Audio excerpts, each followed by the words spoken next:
Don. I had never seen holes like that before. Hahn. I'm not comfortable touching it. No. And Rosenberg. I'm not breastfeeding. No, But I that's have, too bad. This isn't North Dakota. This is New York. This is Don, Hahn, and Rosenberg. The best threesome I've ever heard. On ESPN New York and streaming live on YouTube. 3 o'clock in the big city. It's Don, Hahn, and Rosenberg on another gorgeous Friday, getting ready for a football weekend. Yes, we've got a big series in Toronto for the Yankees. We'll get into that a little bit later on. Fraud Alert Friday at 4:30. A spectacular Friday ENN at 6 before we hand it off to the Mets at 6:30. But Alan, Hahn, we've got football. We've got Jets-Bucs later on tonight. We've got Giants-Vikings on a rare Saturday afternoon at Giants Stadium or at MetLife. For the Giants side of the preseason, we've got ourselves some football. Baby! Yeah, and I want to know What? from Jet. What? No, because Talk to me. No, listen. I was talking to Winthrop Look at about this, who's a big Talk to Jets me. fan. You're not even making eye contact with me. I want you to talk to me. I was Just talking. Don't worry about everybody else. Just talk to me. I was talking to Jake Asman the other day about this as well, and I'm these are Jets fans, right? Like they live and die green. Right. I got no movement. I'm interested. I'll watch. I don't know what's going on with me. Normally, the first preseason game, like you're all fired up for it, right? Like you want to see what the team looks like. Got a lot of young talent. Bailey been jumping off the page. Everybody's been talking about him. And the starters are going to play. At least we'll see it for a series or so. So you're going to see that as well.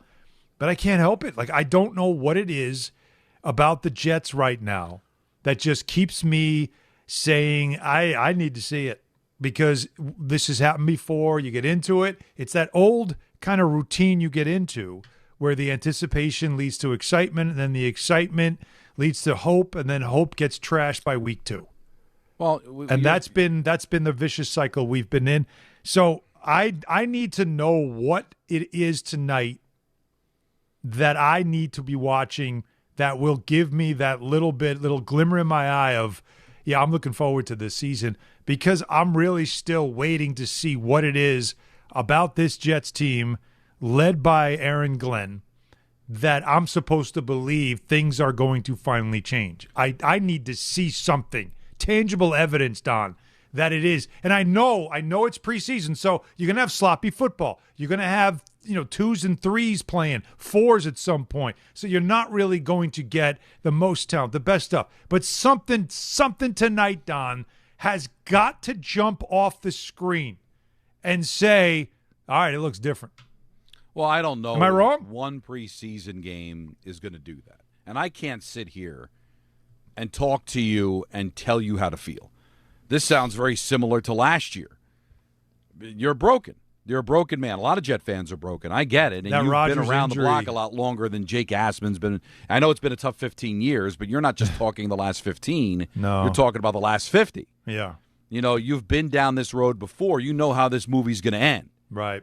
So I can understand you tempering your excitement because even when you've been excited, whether it's Aaron Rodgers joining the team or when Rex Ryan had the Jets going to back-to-back championship games, like you've seen the run go far, but it always ends up in a spectacular crash at the end of the race, and you don't finish where you want to finish. It's just a matter of where the crash is going to be. The last 15 years, it's been early in the race. In the history, at some point it happens outside of Super Bowl III. But what you're guilty of is what a lot of people are guilty of, and that's looking at the broad picture of when is this team going to win a championship? When is this team going to find a quarterback? When is this team going to find this? When is this team going to find that? You got to live in the moment. And what you have to find is a positive and focus on that. And the one thing I think this team has, I could be wrong, but the one thing I believe in, the one thing I have confidence in, is their general manager. I think they've got the right personnel selector in the general manager in Muji. I think I like the way he's built this roster. I like the way he's handled himself in press conferences and all that. Now, they've had other general managers that I liked. I like Mike Tannenbaum. I liked Idzig and McCagnon when they first started, right? We love Joe Douglas. And really, the only mistake Joe Douglas made was taking the wrong quarterback at 2. Yeah. But he's assembled talent here, and now it's just a case of the quarterback. Well, they're not going to find that out right away. Geno Smith's the guy for now, and I think there's some talent there. There's more talent there than what you had with Justin Fields last year. There's more talent than when you had Zach Wilson. Like, there's some talent there. We've seen not that long ago this guy throw 30 touchdown passes, play competitive games, play competitive quarterback. And you want to find out if you've got a head coach. And that's what your focus has to be right now is Aaron Glenn the guy? So live in the now, man. Live in that moment. Don't look about the broad picture. It's going to take a long time for all those pieces to fall into place. Make sure the talent that Muji has assembled is good, and let's see if Aaron Glenn is the guy. You're not going to find that out tonight, but you might take a step in the right direction tonight and just live in this moment, Alan. You're too caught up in how it's going to look at the end. There's baby steps here, and I think there's enough here to believe that this could be a fun season, and they could be playing meaningful games late in the year, and hopefully Glenn's the guy. That should be your focus, not who the next quarterback is going to be. That's not going to happen this year. I get it. Define fun. Like to me, again, and I know what you're saying, and I listened to everything that you just broke down for me, and I want to make it clear. I am not saying it needs to look like a championship team or I'm out. Like, I've watched enough professional sports and covered enough professional sports over the last 30 years to know that this stuff doesn't happen overnight. Right? I know that. So there's no expectation like that. I'm almost like you are with the Giants. Just like, can I get back in the NFL? Right. That's all. Like, honestly, like I made a joke to a friend of mine today. We were talking about stuff, and I said, yeah, I'm a Jets fan, but I also like the NFL too. Because, like for years, the Jets have not really felt like they were in the NFL. Right. And so I think that's the point, is for me, it just sort of, I'm at such the bottom. Like, this is ground zero, man. Like, this is absolutely rock bottom. This is absolutely the foundation, which is where you are. Because they went through another coaching cycle. Nobody wanted the job. They gave it to a former Jet who had some success as a defensive coordinator. There was a lot about Glenn to like coming in. And then from like the first day, you just all the flags just started coming up like, oh my God, he's really terrible at the podium. He's barking at the media. He's talking to media like they're players. It got messy. And then the sideline's a disaster. The team's not prepared. Like, it just gets worse and worse and worse, right? And so for me, and then the Fields thing, a disaster as well. So there was just so many things about last season that it just gets you to a point where you're saying, like, how do I trust? And it begins at the top with Woody Johnson because of everything we've seen and now heard about him and what he does and how he runs that franchise, is how could I possibly buy in with any type of emotion until it starts to prove to me I'm really at that point. The Jets, and I think there's a lot of fans that should feel the same way. Like, you should not be so blind and just like a lemming, just march right into MetLife. My son's going to the game tonight with his girlfriend and some friends. They're going to the game. And I looked at him like, why? It's like I got something to do. And it's like the only time I'm going to get to see them because he's going back to school. And it's like there's a part of me, I wouldn't give them a cent of my money right now until they show me they're a functioning franchise, man. Again. But for the people that aren't broke, there's, like, for your son, there's players to see. Cooper Jr., Sadiq. How does Geno Smith play? Wilson's back, and you've got a relationship with him. You're rooting for him. You want him to do well. I'm glad you said that. That's the one thing that emotionally keeps me drawn in, is I want to watch G tonight and see how he looks. Word is he looks great in training camp. Hopefully he plays a little bit. But my God, can that kid get somebody that can throw him a football, please? Like, we don't. Well, I'm going to tell you right now. Now you got me fired up. Okay, good. Just saying his name got me fired up. All right. Do you know we have no freaking idea how good he is? None. Like, he's elite, man. He's really, really good. But he hasn't had anybody capable throwing to him. And it's been a mess. He's had quarterbacks that don't know routes, that didn't know he was going one way or another. They couldn't see him. Right, There's all kinds of issues that he had, or a quarterback that just couldn't throw it to him because he had a terrible arm. This is what this guy and all his talent has had. If Geno Smith can just be decent and hit him on target on time, Garrett Wilson could be an all-pro. Well, He's that good. Breece Hall, Don, same thing. They've got so much talent that's waiting to percolate, but the biggest problem is they have no one at quarterback that can get the most out of them.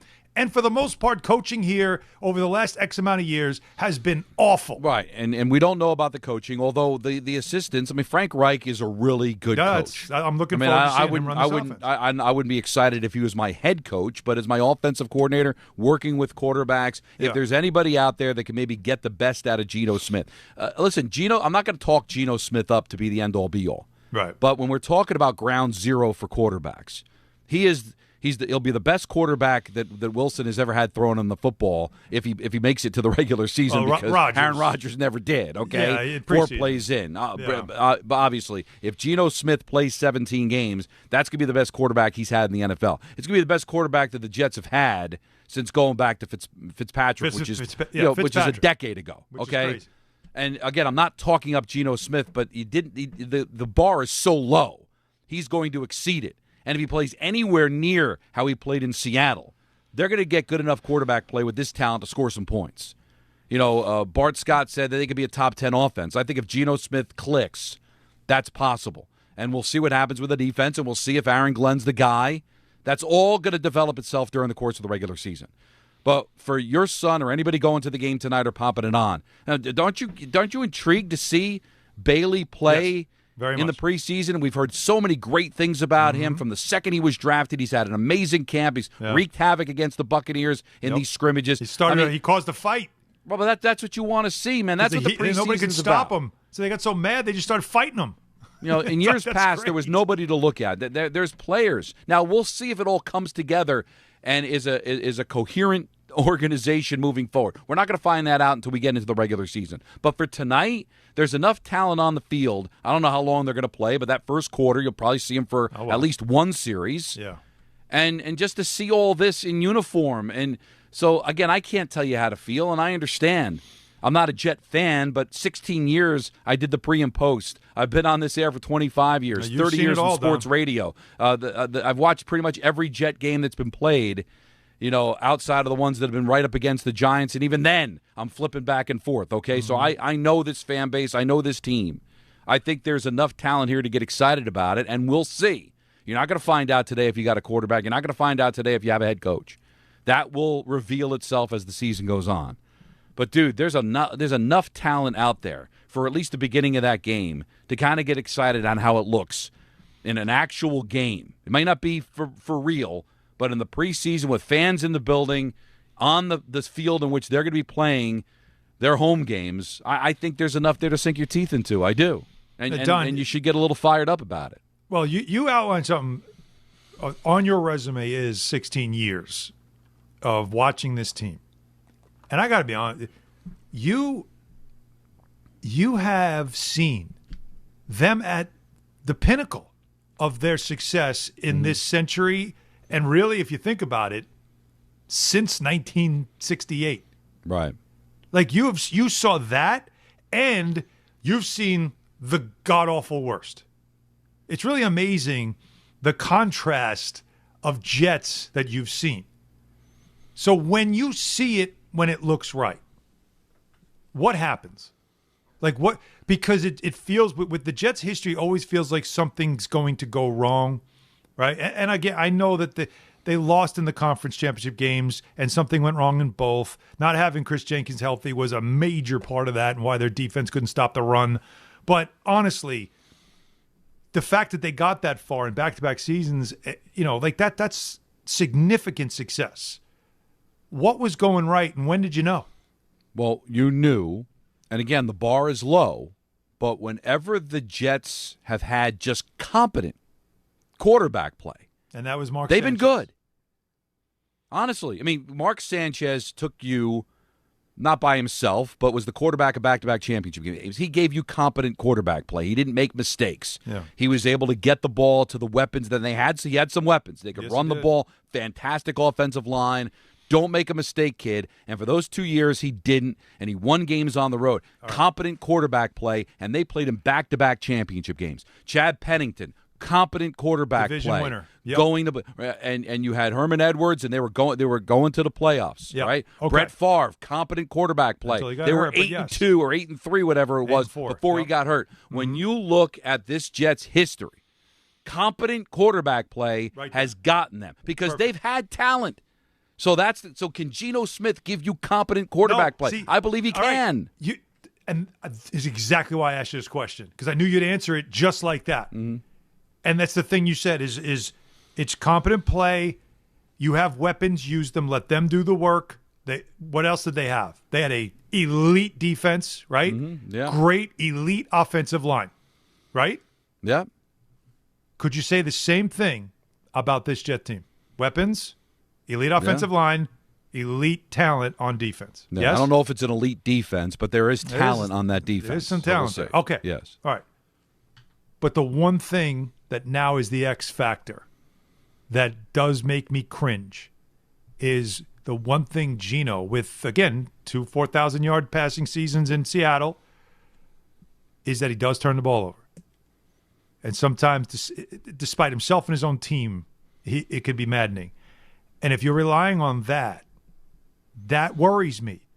And if that doesn't work out, it's Cade Klubnik. And we're going to see him tonight. And you want him to sizzle a little bit tonight just to give you another reason to think, hey, maybe this guy can be X, right? We'll see.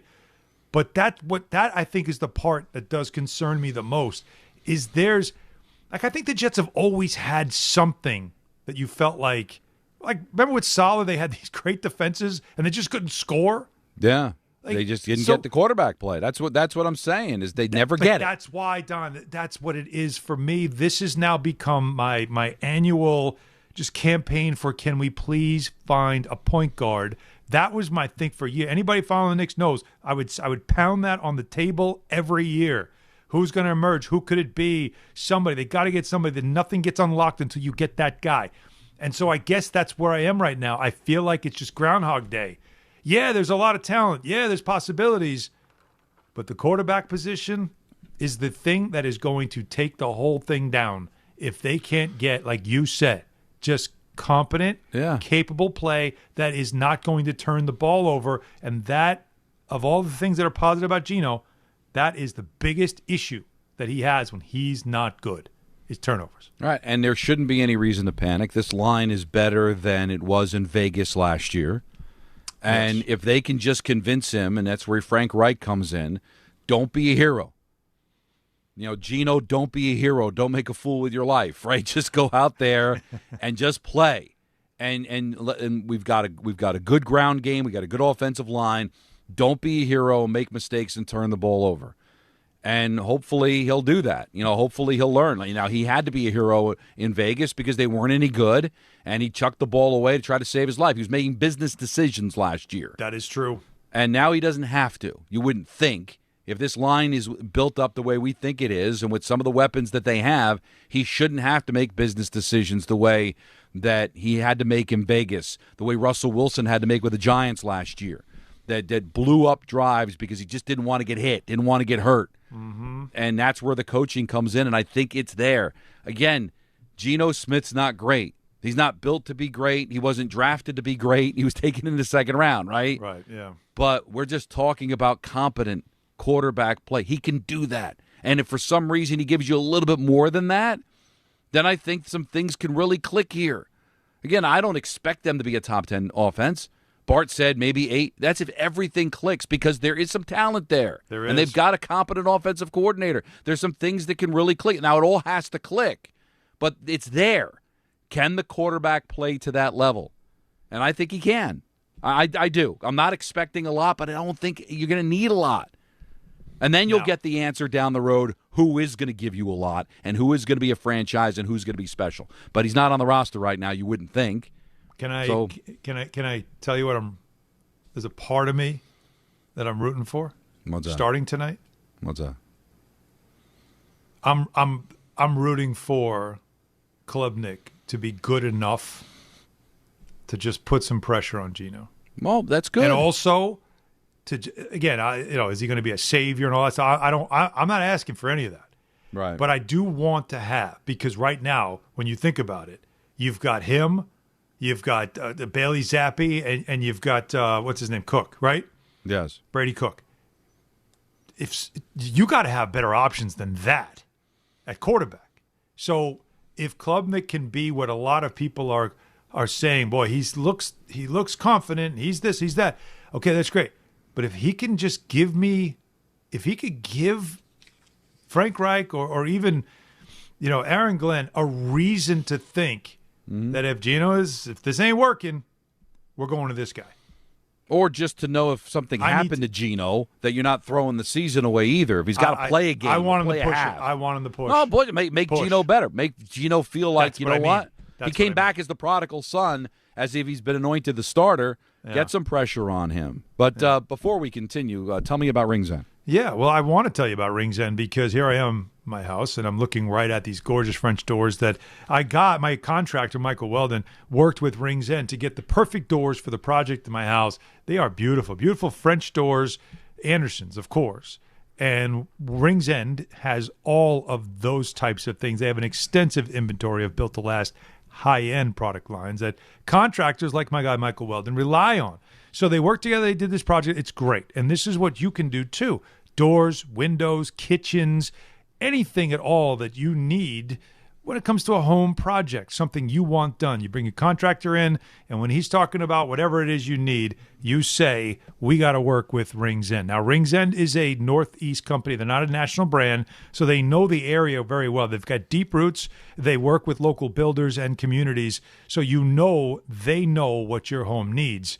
Also, if you want to go in, they have 8 full-service lumber yards in Connecticut and Westchester County. You can go and see everything they have, touch, feel. You know exactly what you're getting.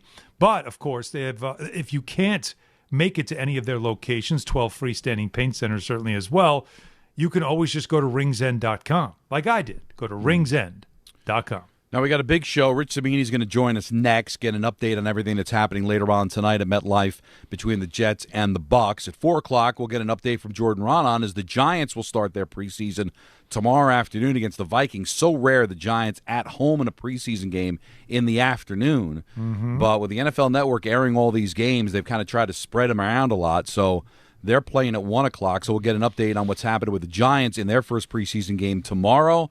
We've got Yankees to discuss, Fraud Alert Friday at 4:30. Oh, yeah. We've got Anthony Pusick for the final time this week, anchoring ENN at 6. And then we're out at 6:30 because then the Mets will take over Mets and Nationals at the bottom of the 6 o'clock hour. Just get started. Don and Rosenberg on a Friday on ESPN New York. There you were, surrounded by fans. Everybody remembers the game. Nobody remembers the guy coughing behind you. Till a few days later, at 2 a.m., you wake up with a fever and your throat's on fire. Now what? Urgent care? Closed. ER? Slammed. Telehealth? Maybe, but the pharmacy's closed. You needed a medical emergency kit. These aren't first aid kits. They contain essential prescriptions used for over 30 common conditions. Sinus and ear infection, UTIs, stomach bugs, traveler's diarrhea, and more on hand before you need them. Use your doctor-developed guidebook to select the right prescription or call their telemedicine doctor standing by. It's like an urgent care and drugstore at home. When you're sick, traveling, or stranded, you'll wish you'd ordered a medical emergency kit. Order online in minutes and it's shipped to your door. And save $45 with my promo code 880 at urgentcarekit.com/880. That's promo code 880 at urgentcarekit.com/880. Calling hard seltzer lovers. Searching for the tastiest seltzer? Look no further. Neutral Vodka Seltzer is absolutely delicious. Made with real vodka and real juice, Neutral keeps it tasty with every sip. With flavors like peach, orange, strawberry, and pineapple, there's something for everyone. Neutral. Keep it tasty. Enjoy responsibly. Copyright 2026 Anheuser-Busch. Neutral flavored vodka and carbonation. 4.5% alcohol by volume. St. Louis, Missouri. This is Carlin on ESPN New York. Jeff Passan is with us, WWE guy. Where are you on Danhausen? Is I Danhausen here with great news. You're still cursed. Entertaining, annoying. Your thoughts? I think you can be both at the same time. And that's brilliant. and that's how I've made a career. Chris Carlin, weekdays at 10 a.m. on ESPN New York and streaming live on YouTube. At City Harvest, we believe no New Yorker has to go hungry. With your help, we're on the road 365 days a year, rescuing over 77 million pounds of nutritious food and delivering it free to millions of New Yorkers, transforming surplus food into sustenance, sustainability, and smiles, rallying thousands of New Yorkers to power a network of nourishment across our city. One day, one meal, and one New Yorker at a time. That's how we feed good. Donate at cityharvest.org.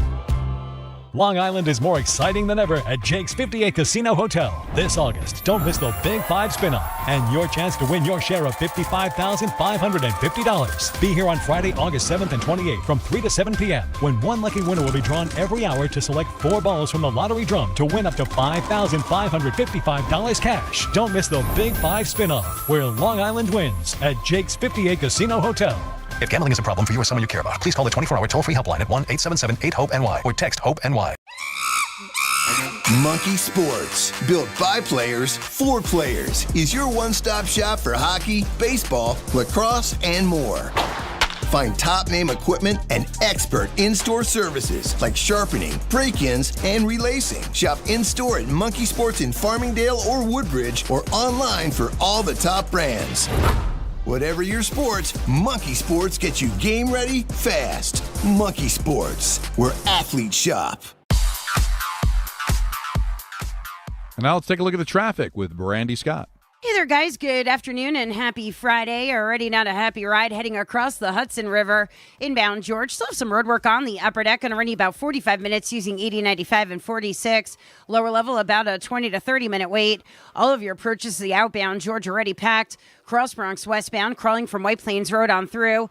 Outbound Lincoln will run you about 30 to 40 minutes. Outbound Hahn closer to a 40-minute wait.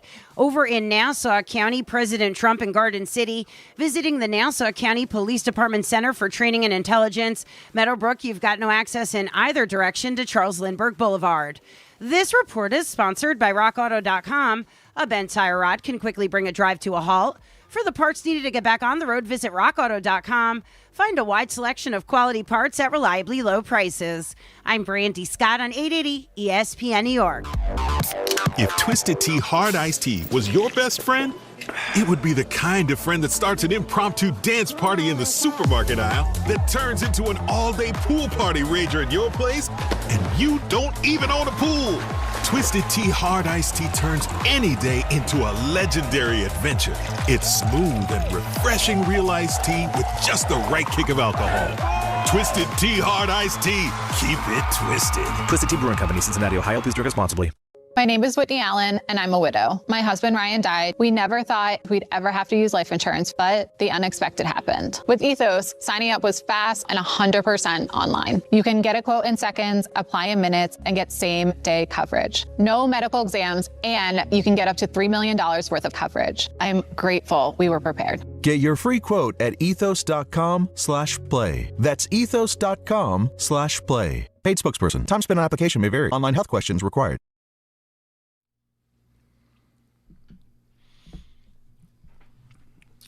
Can't talk Jets without talking to our very own Rich Cimini. You see and hear his coverage on ESPN, also part of the Jets Collective podcast with Jake Assman and Brandon Tierney, and he joins us here on Don, Hahn, and Rosenberg. Happy football. How are you, sir? Happy football, guys. It's here we are. You know, it's about time. Training camp's been going on long enough. How many years now, Rich? Come on. Alan, you had to go there. Yes. Yeah. How many training camps have you been at? I need to know. All right. You can call me insane. This is my 39th training camp covering the Jets. 39. 39. So next year, big celebration. Big celebration. 39. Yeah. You've seen it all, literally. It's great. I have. I've seen too many preseason games. Let's put it that. I can't even imagine how. Do the math. That's a lot of preseason, a lot of meaningless football that I've seen. So, all right. So then convince me that tonight isn't meaningless football when it comes to seeing this team, especially with Aaron Glenn in charge, turn a corner towards, respectability. Yeah. I mean, when you have you have a new offensive and defensive systems, new play callers, one of them being Aaron Glenn. And so you always want to see how the operation works. Are they getting plays in on time? Are they rushing to get out of the huddle? Are they taking delay penalties? Are there too many men on the field? Those are the kind of things you look for when you have new coaches, new systems. And, the starters are going to play. So anytime the starters are on the field, it's meaningful.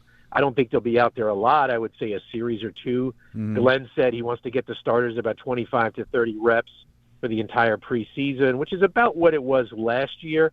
And the key thing, though, I don't know if the Bucs are going to play their starters. I think Todd Bowles has a tendency to not at this stage of the preseason. So if it's Geno and the Jet starters against the Bucs backups on defense, you would expect a pretty smooth and efficient drive for them. You would think that they'd be able to move the ball against the Bucs backups, but we'll see. Rich, who are you excited to see on the field tonight? Well, I like to see the rookies, and I think Jet fans feel the same way. This was a highly touted rookie class. Now, of course, we're not going to see Kenyon Sadiq this week. We're not going to see D'Angelo Pons, their second-round pick. He's injured as well. But the unveiling of David Bailey, I mean, gosh, the hype train has been motoring along through training camp. He's looked really good in pass rush. He makes a lot of splashy plays. You'll see right away that first step quickness is elite. I'm really curious to see how he does in an actual game. So, and of course, Cade Klubnik. I think just out of curiosity, Jet fans have been through the grinder with their quarterbacks over the years. They've seen the likes of Christian Hackenberg and Bryce Petty and all those, legends. Yeah, please don't name any more. Okay, well, we could go down how about James Morgan for one? There's pulling one out of the hat there. Strange pull, but, yeah, so a lot of these mid-round picks that the Jets have tried and really haven't amounted to anything. And so let's see Cade Klubnik. I think he'll play a lot. He's competing for the number 2 job. He's had some good moments in camp, and he's had some moments where he's looked like a rookie. He's confident. I will say that. He's very confident. He's played a lot of football. He started 40 games at Clemson. So he's got a lot of game experience under his belt. But, of course, this is a different situation, and I'm really curious to see him as well. Before we get into the quarterback stuff, because Klubnik is somebody that everybody's talking about, as we always do in Jets land when it comes to rookie quarterbacks. I want to go back to Bailey because of, like you said, he is popping, right? He is percolating throughout camp. And so is Arvell Reese. Do you feel like, with the Giants, do you feel like those two are going to be connected for a while to see which one of them ends up being the right pick? Because the Jets did have the choice of either one. Yeah, I think they'll be connected just because of the positions they play, because they're the same town, and the fact that the Jets did have the option there. And we're in the dark on that one right up until I think maybe the morning of the draft or the day before the draft. It became apparent that they were going to go Bailey. I think they ended up making the right pick there because of the positional value. Bailey is a pass rusher, and there's a high value on those. Look how much they're making these days. Arvell Reese may be that guy someday, but right now he's an off-ball linebacker, and from what I understand, a very good one. He's having a real good camp as well. So it'll be fascinating to see those guys. I'm sure we'll talk about it in a couple of weeks when it's Jets and Giants. But yeah, I think maybe both teams nailed that pick. We're talking to Rich Cimini here, getting ready for the Jets and the Buccaneers tonight.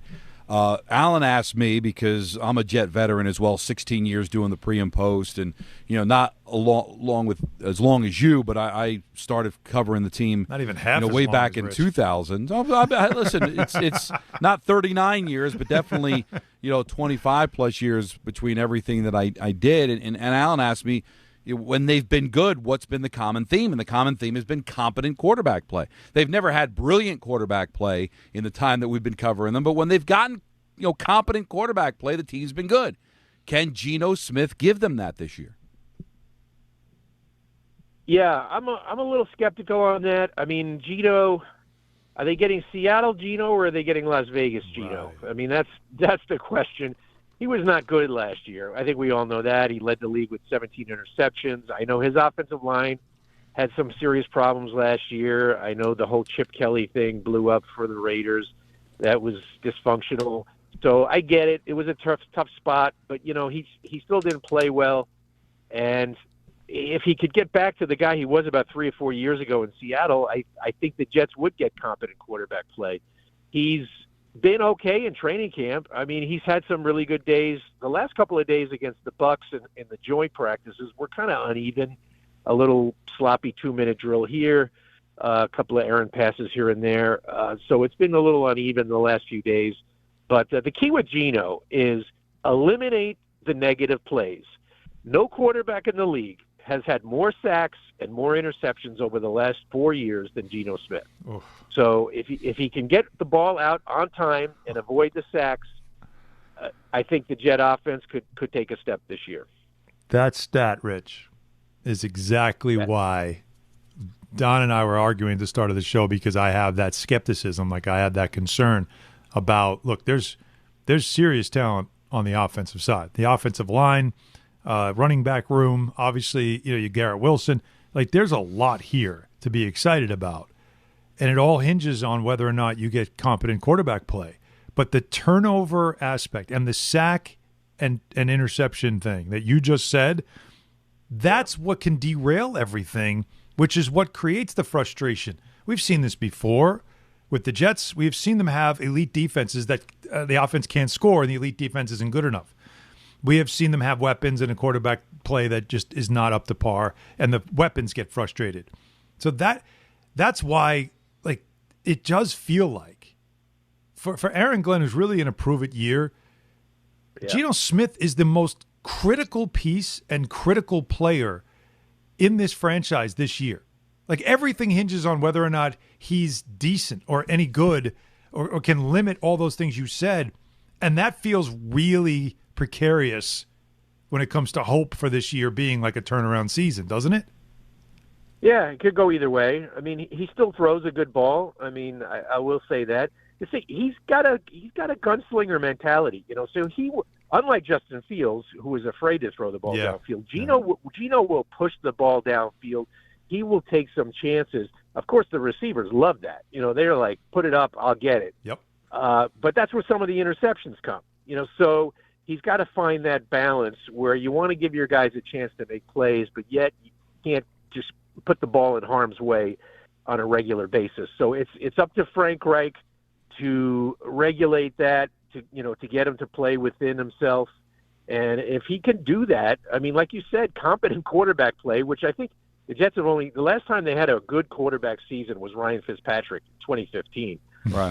The Rodgers year, I know his numbers were, 3,800 yards or whatever, but it was really padded statistics. He didn't play that great. But yeah, it's been a long time. And if they could get competent quarterback play, I think you could see a much more competitive Jet team.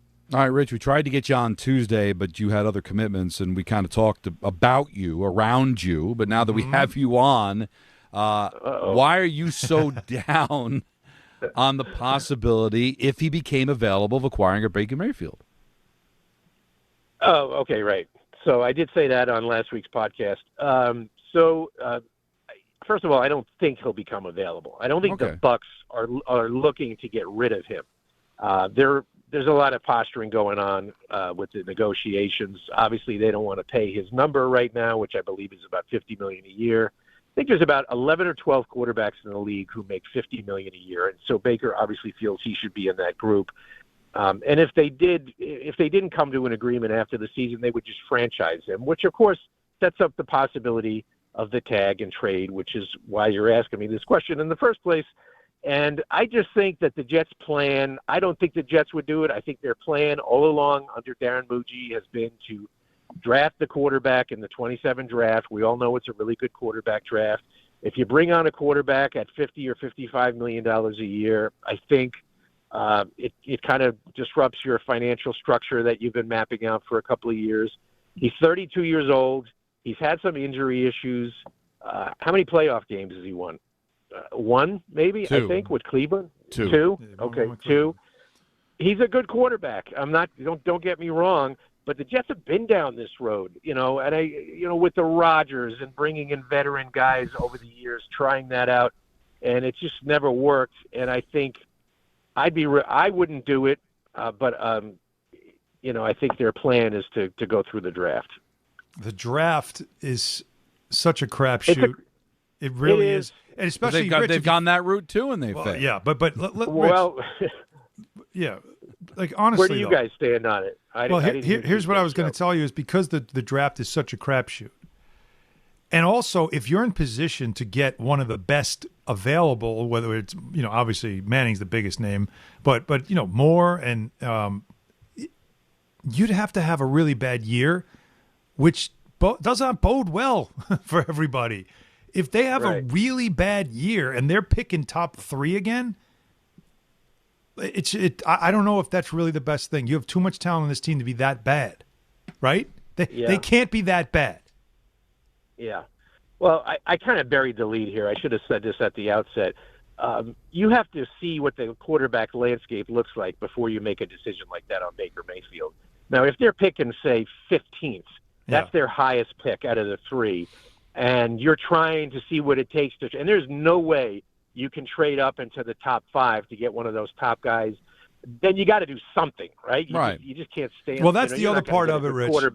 Isn't that the other part of it? Landscape. All your draft capital, and there's somebody in the top 3 or 4 that doesn't need a quarterback because they already have one.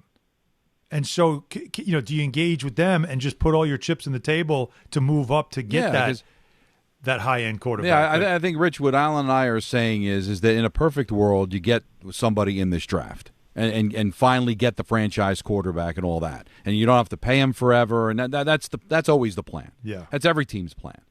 But if they're picking in the middle of the pack and you're able to get Baker Mayfield, let's say he just demands, I don't want to play for the Tampa Bay Buccaneers anymore, and you're able to get him for a package that you can live with, I think this team is suited to have a veteran. He'd be 32 at the start of next season.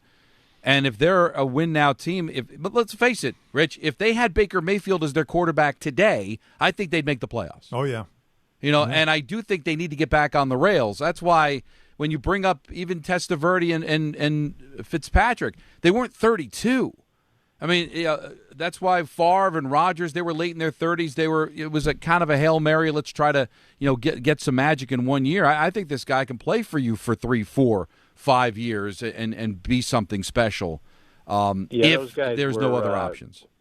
Yeah, I mean, they didn't give up anything for Testaverde. He was a free agent. Ryan Fitzpatrick, they only give up like a 6th-round pick or something like that. This would obviously be a first-round pick and then something else to get him. Yeah, but, of course. If they want all 3 first-round picks, you say no. I just think if everything worked itself out, and you're right. Listen, they might work out, and he's not available. And if he's not available, then obviously it's a moot point. But all things being equal, I would.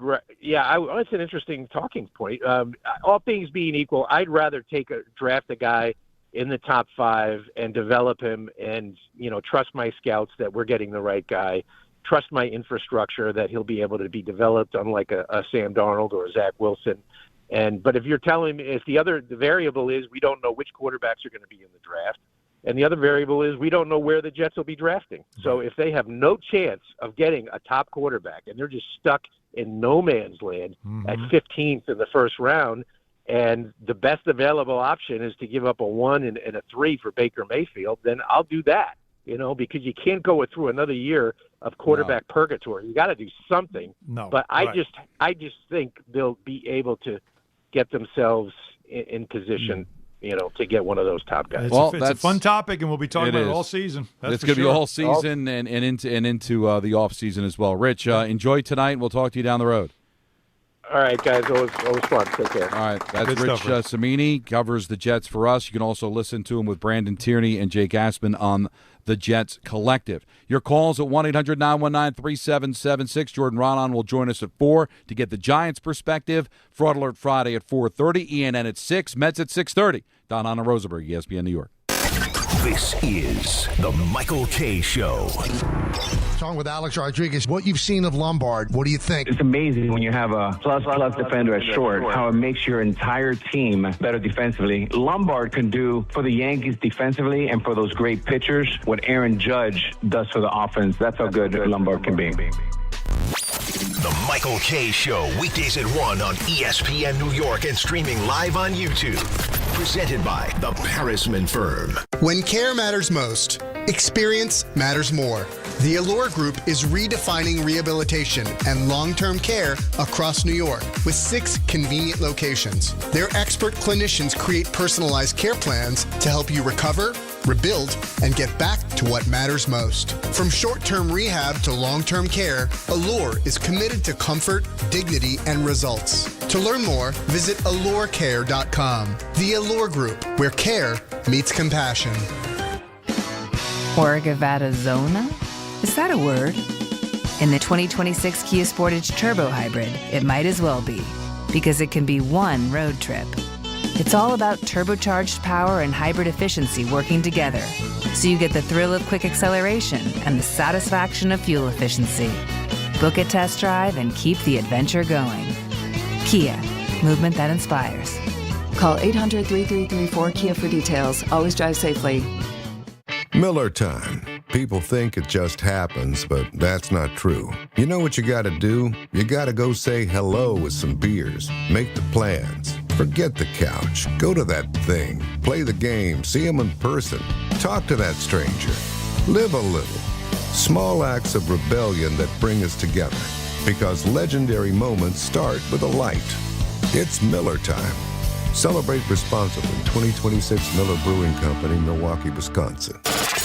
Mornings with DiPietro and Rothenberg.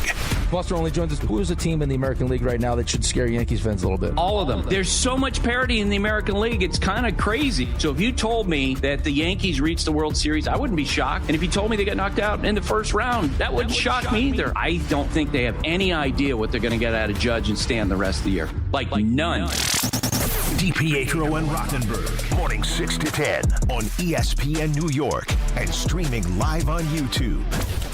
We all hear the radio ads about the IRS. They tell you to be afraid, to be scared, and they try to frighten you into calling. I'm not here to do that. Tax Relief Advocates is different. TRA is here to tell you that if you owe money to the IRS, whether it's $5,000, $50,000, or $500,000, we have a solution. It doesn't matter if you're sitting in your car, at work, or with your kids. No matter where you are, call now. 800-575-6759. Don't lose hope. TRA can eliminate or reduce what you owe to the IRS. Generous programs are now available that can give you a fresh start. Our passion is taxes and helping individuals fix their IRS problems. We have over 1,000 5-star reviews on Google and an A+ with the Better Business Bureau. You don't need to be afraid of the IRS any longer. End your tax nightmare today by visiting us online at TRA.com or call 800-575-6759. That's 800-575-6759. Tax Relief Advocates. Real solutions for real people. Every 40 seconds, a child is reported missing. That's 2,000 children every single day. It's a heart-wrenching reality that we can no longer ignore. Find the Children is a nonprofit organization dedicated to helping find missing kids. You can be a part of their mission by donating your unwanted vehicle, running or not. Call 1-800-294-0222. We guarantee that you will receive the maximum tax deduction. We provide fast, free pickup with 24-hour response. Call 1-800-294-0222. Find the Children provides crucial resources to help find missing children and educational materials to teach kids how to recognize and avoid predators. Our recovery programs have a proven track record of reuniting kids with their families. It's time to act. Donate your unwanted or unused car. Help us build a world where every child is safe. Pick up the phone and call 1-800-294-0222. Together, we can bring these kids home safely. This advertisement was paid for in partnership with Cars R Us and Find the Children. Congratulations, New York. The Knicks did it. Through battle after battle, they dominated to become this year's NBA champions. Day in and day out, the hard work paid off, and you were there every step of the way. Enjoy the crown. Own it, because this year is your year. A part of your legacy that will never be forgotten. So celebrate this moment, show your pride, and shop the largest selection of official NBA gear at NBAstore.com. A Fanatics experience. Don on and Rosenberg taking you up until 6:30. At that time, we'll hand it off to the Mets and the Nationals.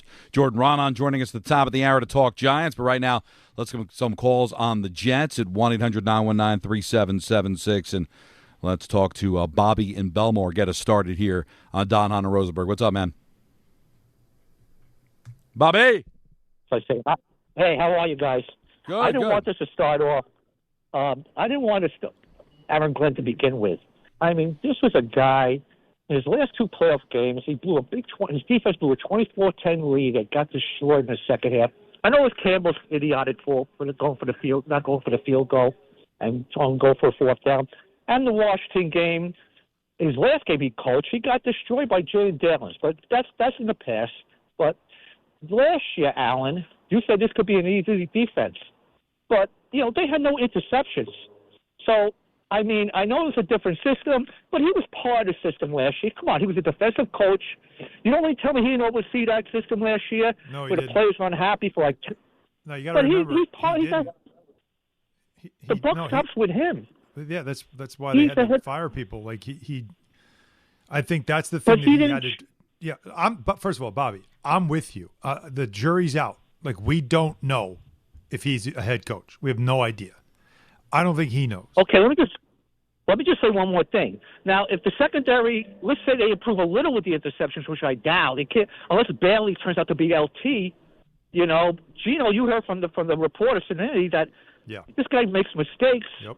Combined with the lack of turnovers from the Jet defense, you're talking about a terrible turnover differential, and you're not going to win more than 5 games. You'll be lucky to win 5 games in this league because the teams are so close. If your turnover differential is so bad, you're not going to win. Yeah, that's a huge part of it. That stat is the biggest stat. That the turnover margin, right? Donnie, when you're talking about if you're starting at 0, if they are, I mean, I can't see them being in the positive. Like they're going to be in the negative probably, but they can't be in like the double-digit negative turnover margin. Like it can't happen. Right.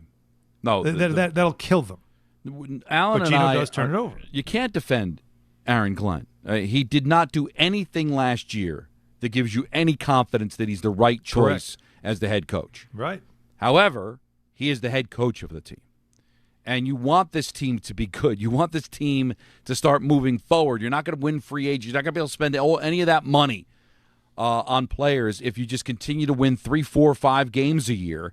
You got to root for him to be good. Now, if he's not, then you end up being right and he's terrible and you're finding another head coach. But he's taken over the defense. It's now his sole responsibility.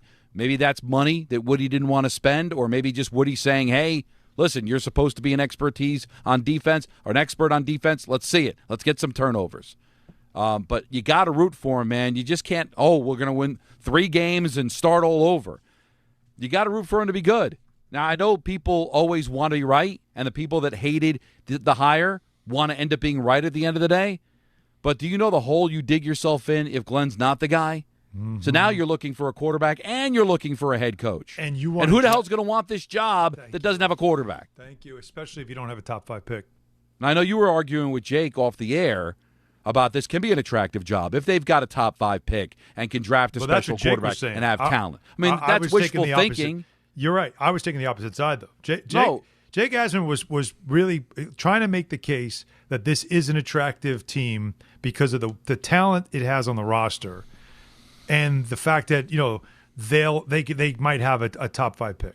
If it's so bad that you have to fire the coach, they're probably going to have a top 5 pick. But he was making that case, and I said the things that really do worry you is the history here and the owner. And there's a reason why no one wanted the job the first time around and why they went to Glenn, because no one wanted the job. Parcells stepped in and was like, hey, Aaron, you want this job. And Parcells was the one that pushed it. Right. But otherwise, no one with any credibility wanted to come near this job. No one. So with that in mind, you can't do the whole Mike Tomlin thing. Mike Tomlin, if he wants to coach again, he will have the best jobs available. This is not one of them. That's my concern. And it's not. I'm not trashing the Jets and all that stuff. I have been around it long enough now to see what I see, and I can't just blindly put on green goggles and say how great it's going to be. It's not. And the one thing they have is Muji, though. I would work for that guy. I agree, but it's all about reputation and wanting a successful landing spot. Yep. The Giants have been just as big an embarrassment as the Jets have been over the last decade. But they're still the New York Giants. They have an owner that's respected around the league. So John Harbaugh can take the Giant job. John Harbaugh's not taking the Jet job. No. Because he wants, because the owner's not easy to work for. He's got fat hands. The team has no history of winning whatsoever. That's what you're up against. Right. So the fact is you got to start winning games. Now, on top of all that, if you're a losing franchise every single year, having a top 5 pick and having some talent's not going to be enough to win over that coach. But you start winning games, start moving in the right direction. But unfortunately for the Glenn haters, if they do that, then Glenn's going to keep his job. It's a vicious cycle you're in. So you might as well just root to win and root that he's to be the guy. Because I will tell you, he showed you nothing last year. But it was his first year. Bill Parcells went 3-12-1 in his first year. It happens. It happens. Look, like you say, you develop a quarterback. A coach can develop too. Like, I want to see it. The guy played in the league. He was a defensive coordinator on successful teams. Right. It's not like he's wet behind the ears. Aaron Glenn can learn. He can develop. He can get better at his job. And if he does, that's a great thing. That's a positive. That's what we're waiting to see this year. It's not like we're saying he can't do it. We're just saying he still has to prove he can. Yeah. Let's go to Brian in Rockville Center. You're on Don, Hahn, and Rosenberg. Good afternoon, guys. Happy Friday. Hey, Brian. I just want to hearing Allen down this far. It's hard to get this man down, and the Jets have done it. Listening to him on Parade Day with the Knicks was the single most enjoyable radio listen I've ever had. And I listen to a lot, and I just feel like this. I'm just offering up a suggestion. You don't got to listen to me. This is an optimism after optimism for this team, and I've been put down on my head. You said you Muji is your guy. You have faith in Muji. I have faith in him. Let's see what he did with this year's draft. That's how I'm taking on this season. I want Ahmed Membo to let up less than X amount of sacks. I want Omar Cooper Jr. to have X amount of receptions. All-purpose yards for Breece Hall. Let's see what he did. So now next year we're going into this hopefully getting a quarterback, which is a whole other story. I don't think it's going to be that as easy as it sounds to get in that top 5 pick range, but see what he's done with this draft class so we do have some sort of hope and stability for the quarterback that comes in next year. See what he does. That's how I got to do it. It's the only way I'm going to survive as a Jets fan this year. Yeah, that's the thing is the whole let's stink for a better quarterback. When you have talent and you want that talent to grow and be better, that means you're going to win your share of games. Yeah. That's just the way it works. And you know what the problem is right now, too, with the optimism part, especially what Brian was saying? Don, so Bailey has been, jumping off the page, and that's great. I'm looking forward to watching that. Mm-hmm. Sadiq is hurt. Yeah. Pons is hurt. Yeah. Like, these are guys that, all right, this is supposed to be part of, Muji's draft. And we're going to have to wait because they're already hurt. And that's not a good start. And you only get 3 chances in the preseason, and if you miss the first one, then and you're whittling it down to just the last 2. Yeah. Not a good position to be in. Giants have a game against the Vikings tomorrow afternoon. We'll get the Giants side of things with Jordan Raanan. Fraud Alert Friday at 4:30. ENN at 6. Mets at 6:30. It's a Friday. Don, Hahn, and Rosenberg, ESPN New York. There you were, surrounded by fans. Everybody remembers the game. Nobody remembers the guy coughing behind you. Till a few days later, at 2 a.m., you wake up with a fever and your throat's on fire. Now what? Urgent care? Closed. ER? Slammed. Telehealth? Maybe, but the pharmacy's closed. You needed a medical emergency kit. These aren't first aid kits. They contain essential prescriptions used for over 30 common conditions. Sinus and ear infection, UTIs, stomach bugs, traveler's diarrhea, and more on hand before you need them. Use your doctor-developed guidebook to select the right prescription or call their telemedicine doctor standing by. It's like an urgent care and drugstore at home. When you're sick, traveling, or stranded, you'll wish you'd ordered a medical emergency kit. Order online in minutes and it's shipped to your door. And save $45 with my promo code 880 at urgentcarekit.com/880. That's promo code 880 at urgentcarekit.com/880. Long Island is more exciting than ever at Jake's 58 Casino Hotel. This August, don't miss the Big 5 spin-off and your chance to win your share of $55,550. Be here on Friday, August 7th and 28th from 3 to 7 p.m. when one lucky winner will be drawn every hour to select 4 balls from the lottery drum to win up to $5,555 cash. Don't miss the Big 5 spin-off where Long Island wins at Jake's 58 Casino Hotel. If gambling is a problem for you or someone you care about, please call the 24-hour toll-free helpline at 1-877-8-HOPE-NY or text HOPE-NY. You make sure his toys don't have any sharp edges. You taught her what to do when the smoke alarm goes off and to wear a helmet when she rides her bicycle. You do so much to keep your child safe. But are you using the right car seat for your child? Car crashes are a leading killer of children ages 1 to 13. Protect your child's future at every stage of life. For information on the right seat for your child, visit safercar.gov/the-right-seat. Sponsored by the New York State Governor's Traffic Safety Committee. Skechers elite athlete OG Anunoby has been making history on the basketball court. Anunoby tips it in. Unbelievable. What a shot. He's been balling out in Skechers high-performance basketball sneakers, and the world is noticed. But how does OG train off the court to keep in peak physical condition? Hands-free Skechers Slip-ins Aeroburst. They help prepare OG for the physical demands of playing at a championship level. Get your pair of Aeroburst for only $165 at a Skechers store, Skechers.com, or wherever high-performance running shoes are sold. Andy Ortiz, when I lost my mom, she was only 46, and I lost my dad to cancer. It was the worst pain I ever felt. It made me think, what will happen with the people I love when my time is up? That's why I have life insurance. Ethos makes it easy. It's all online, take about 10 minutes, and you can get up to $3 million in coverage. Get your free quote at ethos.com/game. That's ethos.com/game. Paid testimonial. Time spent on application may vary. Online health questions required. 880 ESPN, WHSQ, and WCBS-FM HD2, New York. A Good Karma Brands radio station. Now time for the weekend weather, brought to you by Neutral. Only a few shore weekends left. Tomorrow, mostly sunny with a high of 80. Sunday, some showers at night, also a high of 80. That was your weekend weather report, and it's brought to you by Neutral. Keep it tasty with Neutral Vodka Seltzer, made with real vodka and real fruit juice. Enjoy responsibly. We also like to enjoy Jordan Raanan responsibly. He joins us here on Hahn and Rosenberg. Talk about the Giants to take on the Vikings tomorrow. A rare 1 o'clock start at MetLife for a preseason game. How are you, Jordan? What's going on? I'm good. Pause. I mean, that could come out a little weird. Yeah. How else would we enjoy Jordan? Yeah. Not irresponsibly. I'm not going to enjoy him irresponsibly. He's a married man. You like where this is going, Jordan? Yeah, huh? You like it? You like where this is headed so far? I knew where we were going when Dom was super excited for the weather and he couldn't contain himself there. Contain myself. Like, we were just talking quarterbacks with Rich Cimini because it's the annual conversation to have with Jets beat writer, of course. He's only been covering the team for 39 years, and we're still waiting for one to become a franchise quarterback. Jordan, do you have one? Do the Giants – I know they want to say they do, but like this is a big prove-it year for him, isn't it? Because the kid gloves are off.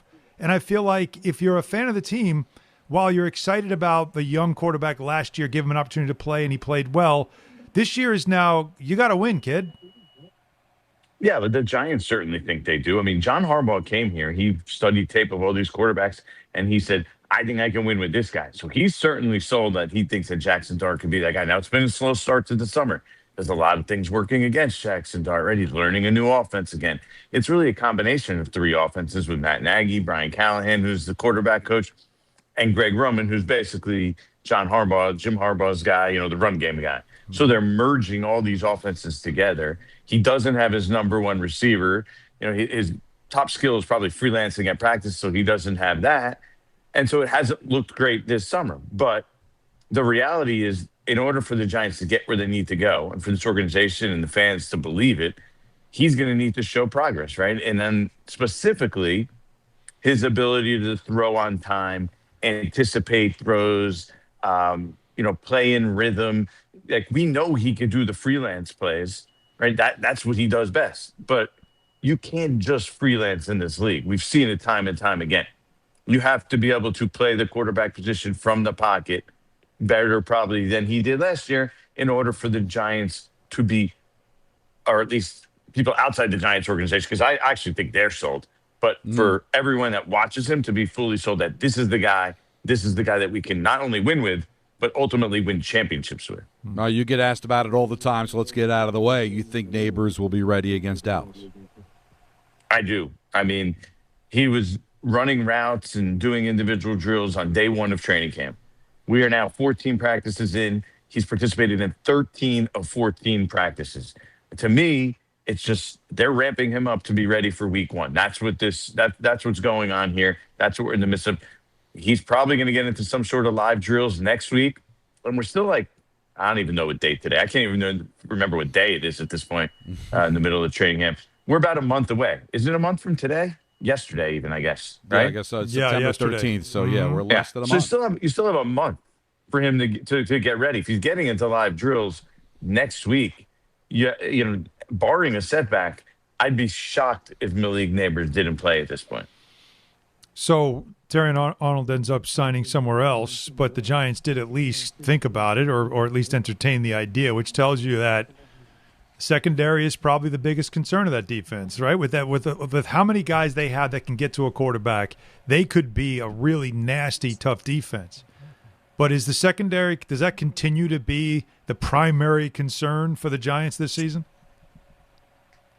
Absolutely. I mean, right now you have Deonte Banks and Greg Newsome probably going to be playing with the first-team defense. You could sit here and squabble about whether either of them is a starter in the NFL. Right. And so forget a number one cornerback. Like, either of them are starters. And then they have an open competition in one of the safety spots. Javon Holland is the one who, you think is the one solid, the one that you known quantity. And to be frank, he's coming off a pretty down year. Right. So, I mean, you tell me how good you feel about that group at the moment. And Terrion Arnold chose to go elsewhere. I believe the Giants were interested. Somebody told me before it happened, he's not going to end up choosing them. It seemed like he already had his mind set on going elsewhere. And so, but that just goes to show you, and he lands with Seattle. That just goes to show you, though, like, if the Giants were good at cornerback, I don't think they would have been looking at Terrion Arnold. No. But that just goes to show you where they are at the position. Like, well, we need to stock. We need We need to find a guy. Yeah. As much as possible to add to that room. I don't even, people I talk don't even think Terrion Arnold's that guy. I know he's a first-round pick. He actually was bad last year. And that's what some guys said to me, like, around the league. They're like, I don't even know if it's worth it because I don't even know if he's any good as a player. Right. But that's how desperate they are. It just shows you the desperation. Yeah, it's really desperate. So when you have a bad secondary, you got to put pressure on the quarterback. You confident they're going to be able to do that? Again, and we said this last year, the key to that is more so, are they able to stop the run? And they couldn't last year, right? They let up 5.3 yards per carry. It was one of the worst marks in the last decade of any team. You let teams go start at 2nd and 5, 2nd and 4, like, you're in big trouble. Yeah.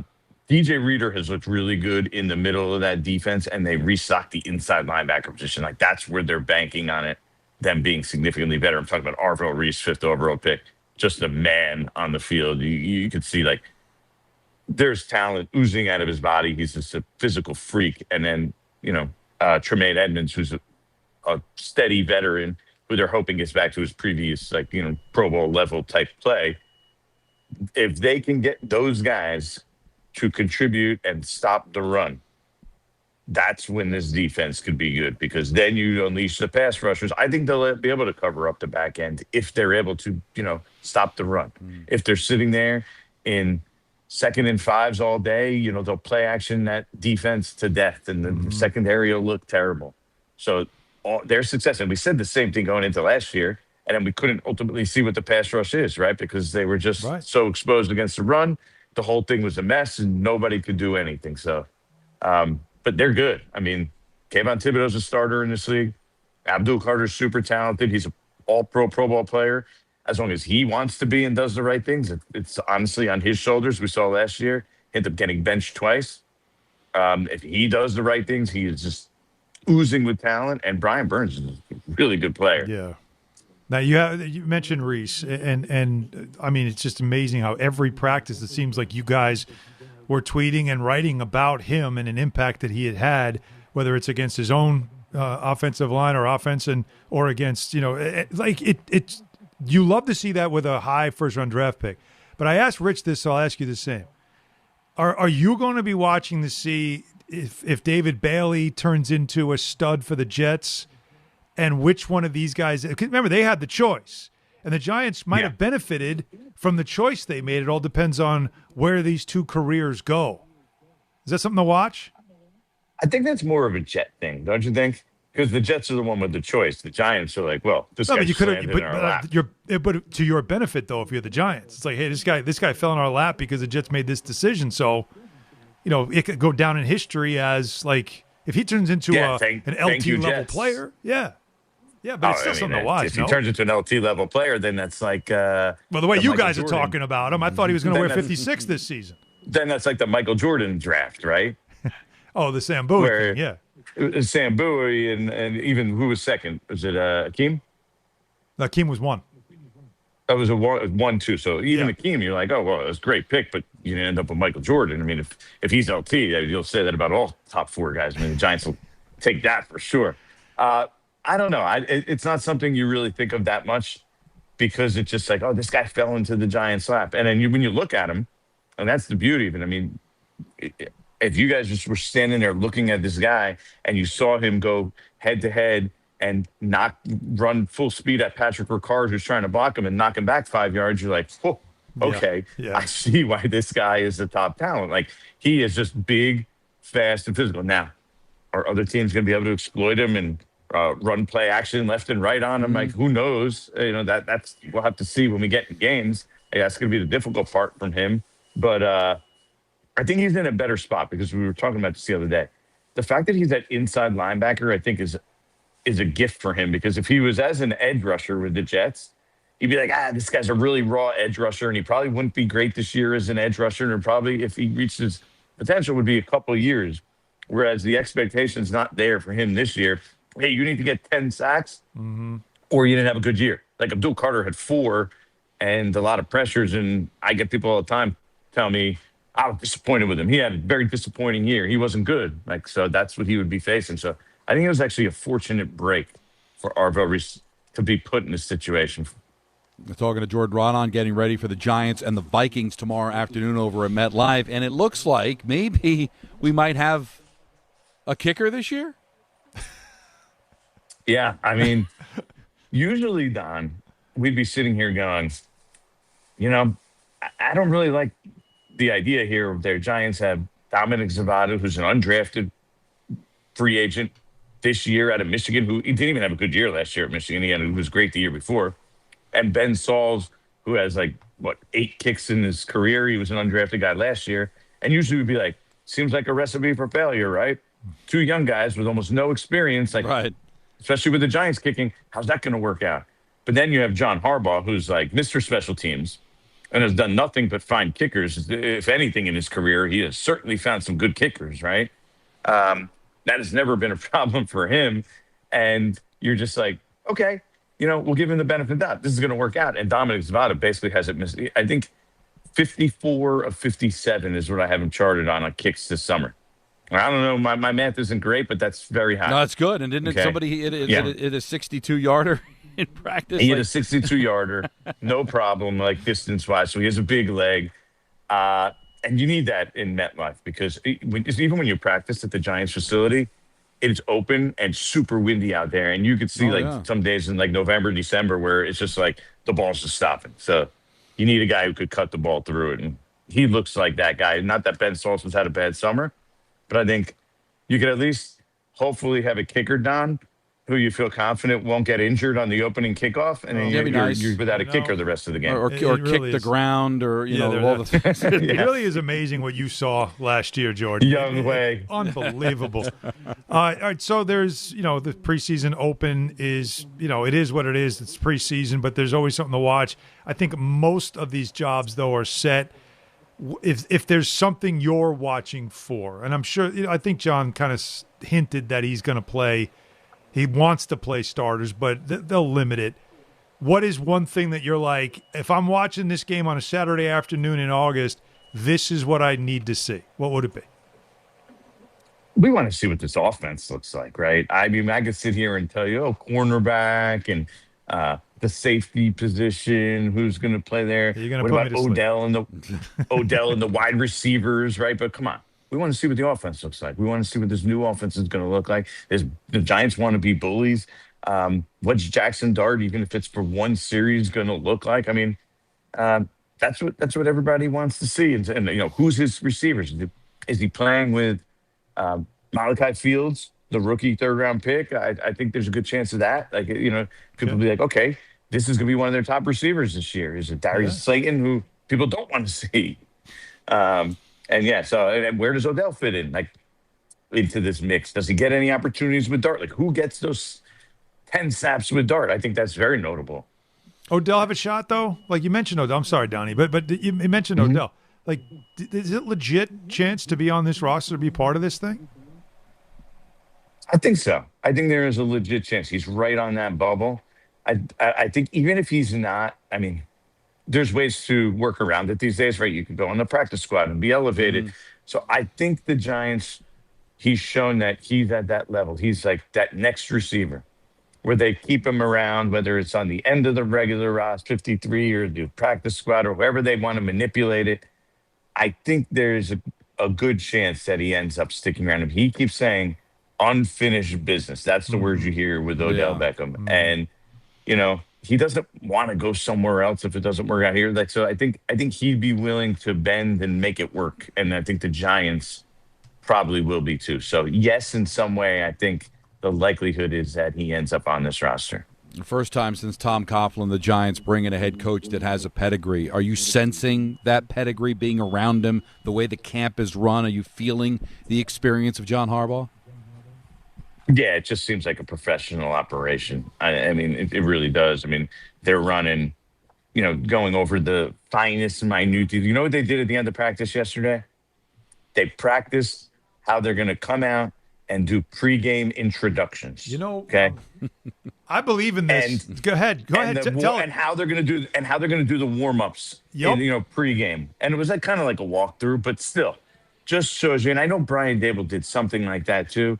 But it just shows you, I mean, there's so many, every practice, he's like going into the huddle and he's saying, it's 2nd and 7, there's a minute 20 left, we're down 3, and, you know, we have 2 timeouts. Like, everything is situational. So it just seems like there's a next level attention to detail. Also, very notable, when guys miss a practice, and it hasn't been a ton of guys, you know, out with injuries, when they do miss a practice, they, for some reason, seem to be coming back a lot quicker. You know? Just saying. Motivation. Yeah. It's funny how that I think works, they know, like, you can't just, like, sit out of 3 or 4 straight practices with your little hammy, you know? Oh, you hurt? All right. Well, we can get somebody else to play. You know, it's amazing how that works. The accountability factor, I think, is also something there. But don't laugh at the attention to detail that is how we run out of the tunnel and how we do our warm. Like, I've always believed that does say a lot, because if you're paying attention, if you as a coach is demanding that kind of detail from your team, listen, this is what we do when we come out. We're going to practice it. It tells your team that every detail does matter. And we're not going to carry ourselves just casually walking out. No, we're about business the minute we walk through that tunnel. And I believe in that. And I think that just sends a message, I think, to the team. Do you get eye rolls with that stuff? Do people go, what are we doing? Or do players pick up on that? I think so, but at the same time, because I was just thinking, you know what? I remember who did it. It was Joe Judge, who actually brought his team over to the stadium and went over the whole pregame operation thing. So, yes, it came from matters. Belichick now. Well, exactly, but at the it end of doesn't the mean day, you're going to win. At the end of the day, it matters what you do and how you execute on the field. I'm so glad you said that, because, you know, we're praising John Harbaugh because he won a ring. If Aaron Glenn did it, means like, nothing. you wouldn't believe what Aaron Glenn did today. They're actually all this practicing coming out on the field. Stop. But Don, that is the whole point. That's the difference between a Joe Judge doing all these hokey little things and the attention to detail and a guy like John Harbaugh. Joe Judge came from Bill Belichick. He didn't have Bill Belichick's resume. Right. So the second things went wrong, and players, you know, he worked them super hard too. And then the second guys got hurt, they're like, see, he's working us too hard. This is BS. This whole system is garbage. He's not Bill Belichick. John Harbaugh has a different level of cachet, equity built up, resume. So when it comes from him, you're like, well, we've seen it work for him. We're going to just do what he says, because we've seen this lead to victories for other teams. Yeah, you just got to have the credibility, and he's got, you know, certainly the credibility, as do you, Jordan. Enjoy it tomorrow. I don't remember the last time they played an afternoon preseason game at home. Do you? No, I was thinking about that. I was like, an afternoon game, and we were kind of thinking, do you think people are more likely to go or less likely? Because it's a Saturday afternoon. But there's also the hype. There is the Harbaugh hype. Odell's going to be back in a Giants I think you'll get a uniform. good crowd. I think you're getting a good crowd. Yeah, I think so too. I mean, any other year, but it might not. be hot in the middle of the summer. Yeah, I can go to the beach. There's a bunch of other things I can do. But the first preseason game with John Harbaugh, I think there'll be some excitement around crowd. It. So do me a favor. Tell me how future Jet quarterback J.J. McCarthy looks. I'll let you know. Hey, here's what I'll tell you, and I know this. They're not trading J.J. McCarthy. Cheap, controllable, young quarterback. Yeah, but he's exactly what the Jets do. So is Kyler Murray going to become the next Sam Darnold, former Viking quarterback that goes on and wins a Super Bowl someplace else? They're not going to keep both of them, I wouldn't think. Good luck with that. Yeah, I mean, well, if that's the case, then they can get rid of him. You know, if they win the Super Bowl, I think they'll probably look at it a little differently. Yeah, a little bit different. In the meantime, Kyler Murray doesn't exactly have the greatest track record of staying healthy, so you probably need some insurance. That is true. Jordan, thanks, man. This was fun. Enjoy the rest of the weekend. See you, bud.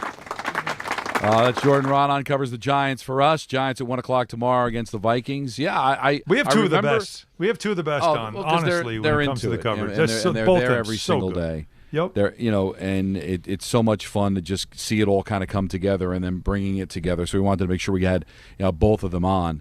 But listen, there's an excitement around the Giants for sure because of John Harbaugh. Like, all right, we checked the box for the head coach. We think we've checked the box with the quarterback, although we'll have to wait and see on that. Secondary still a problem, but the rest of the defense looks like it's pretty good. And we're not going to get all our answers tomorrow, but it'll be good to see the Giants play tomorrow and the Jets play tonight. Fraud Alert Friday. Here we go. It's coming up next. Anthony Pusick is going to lead it with the emails. We'll probably take some calls as well at 1-800-919-3776. We'll get to the Yankees. We know when Bellinger and Stanton are supposed to be back. Still don't know about Judge. We'll discuss that. ENN at 6, Mets at 6:30. Don Hahn and Rosenberg on a Friday on ESPN New York.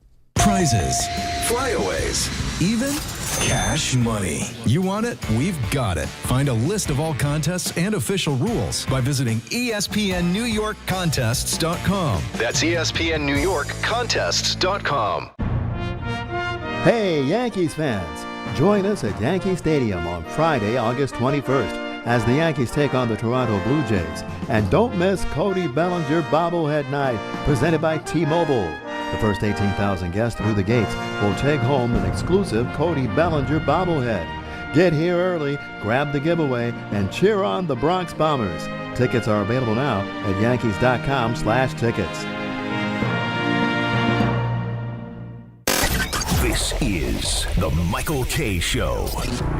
Talking with Alex Rodriguez, what you've seen of Lombard, what do you think? It's amazing when you have a plus defender at short, how it makes your entire team better defensively. Lombard can do for the Yankees defensively and for those great pitchers what Aaron Judge does for the offense. That's how good Lombard can be. The Michael K. Show, weekdays at 1 on ESPN New York and streaming live on YouTube. Presented by the Parisman Firm. If you're living with neck pain, back pain, sciatica, migraines, nerve pain, or chronic joint pain, you don't have to just live with it. I'm Michael K. I want to introduce you to Dr. Jay Shah at Sandwell Pain. Dr. Shah is Ivy League trained, double board certified, and specializes in non-surgical, image-guided treatments that help get to the source of your pain. With convenient offices in Woodbridge, Livingston, and Englewood, expert care is never far away. So if pain is keeping you from doing the things that you love this summer, take the first step toward relief. Visit SamwellPain.com to book your appointment online. If you've been injured in an accident that wasn't your fault, then you need a lawyer who knows New York's unique personal injury and workers' compensation laws. At the Parisman Firm, they have decades of experience handling all types of accident cases and a proven track record of delivering huge results. Their team has already recovered nearly $1 billion for injured New Yorkers. From construction to car accidents and slips and falls, they've got you covered. Call the Parisman Firm now at 718-WORKERS, where your case is their cause. Get the justice you deserve today.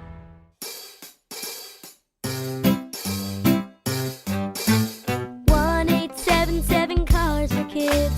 KARS Cars for Kids. 1-877 Cars for Kids. Donate your car today. 1-877 Cars for Kids. KARS Cars for Kids. 1-877 Cars for Kids. Donate your car today. get rid of that old car? Donate it to Cars for Kids. Call 877-CARS4KIDS to speak to a friendly live agent. Donation is super easy, and your car can be picked up as soon as tomorrow. Go to carsforkids.org now or call 877-CARS4KIDS to donate your car today. 1-877-CARS4KIDS. K-A-R-S, Cars for Kids. 1-877-CARS4KIDS. Did you know you can donate real estate too? Go to carsforkids.org. That's cars with a K. Now let's take a look at the traffic with Brandy Scott. Thanks so much, guys. We've got the Mets home tonight at Citi Field. Just a little bit busy at the Whitestone Bridge getting into Queens. It's also fireworks tonight. That always brings a bigger crowd. After that, Expressway southbound up to speed, heading over to the stadium and Northern Boulevard. President Trump in Garden City at the Nassau County Police Department Center for Training and Intelligence. He's going to make his way back into Bedminster. Could see some closures pretty soon on the Meadowbrook in the area. Not too bad if you're heading over to the outbound George using the Henry Hudson. Cross Bronx westbound, just jammed from White Plains Road on through. Inbound George going to run you about 45 minutes for both the upper and lower decks using 8095. Outbound Lincoln a 30-minute ride. Outbound Holland 45 plus. This report is sponsored by Mothers Against Drunk Driving. For victims of drunk and drug driving, your grief is unique, but you're not alone. You always have a place at MAD. Visit mad.org. I'm Brandy Scott on 880 ESPN New York. In a contracting business, you're either growing or you're grinding. Success is no longer about hard work alone. It's about using AI to accelerate impact. Service Titan is the only integrated intelligence that seamlessly automates your entire workflow, from first call to final invoice. Born in the trades, built for visionaries ready to stop operating and start automating. Service Titan, AI for the trades. This is the story of the one. As a maintenance engineer at a beverage manufacturing plant, he starts his day knowing every line is ready to run because Grainger delivers the industrial-grade products he needs to keep mixers, conveyors, and packaging equipment moving. With Grainger's vast selection of bearings, belts, and motors, he keeps operations running smoothly, so nothing grinds to a halt. Call 1-800-GRAINGER, click Grainger.com, or just stop by. Grainger, for the ones who get it done. Did you or someone you know participate in fraudulent fan behavior? I'm a fraud with a capital F. Is your friend a fraud? I have been a complete and utter fraud. Are you a fraud? What is fraud? Let's ask Don McGreca. Screw! Go scratch yourself! Brought to you by D'Agostino Law. That's right. Filling in for the vacationing Peter Rosenberg is Anthony Pusick. Now time for Fraud Alert Friday, brought to you by D'Agostino Law. Well, thank you, Judge LaGreca. And the first order of business is actually going to come from our own station. Ooh. This morning, during the morning roast on DiPietro and Rothenberg, Dan Grossa was hosting, and he received a call that I think is worthy of your judgment. Let's take a listen. Let's say hi to Colby and Manasquan, who's up next here on the Friday Roast. I am a Mets fan, and so is the rest of my family. Okay. My mom and two of my brothers just did a little road trip, to the Midwest, and they did a stop by at a Royals game at Kauffman Stadium. My younger brother, who is 17, like me, loves to collect hats, which I don't fault him for. So he got himself a little Royals hat at the game, no problem. But as I'm, hanging out with some friends, we get a picture in our family group chat, and it's a photo my mom sent. It's my younger brother, Danny, wearing a Mets shirt while also wearing the Royals hat. And to me, that's just disgusting. One, as a Mets fan, I still have PTSD from the 2015 World Series, and I'm like, nope, Danny, don't do that.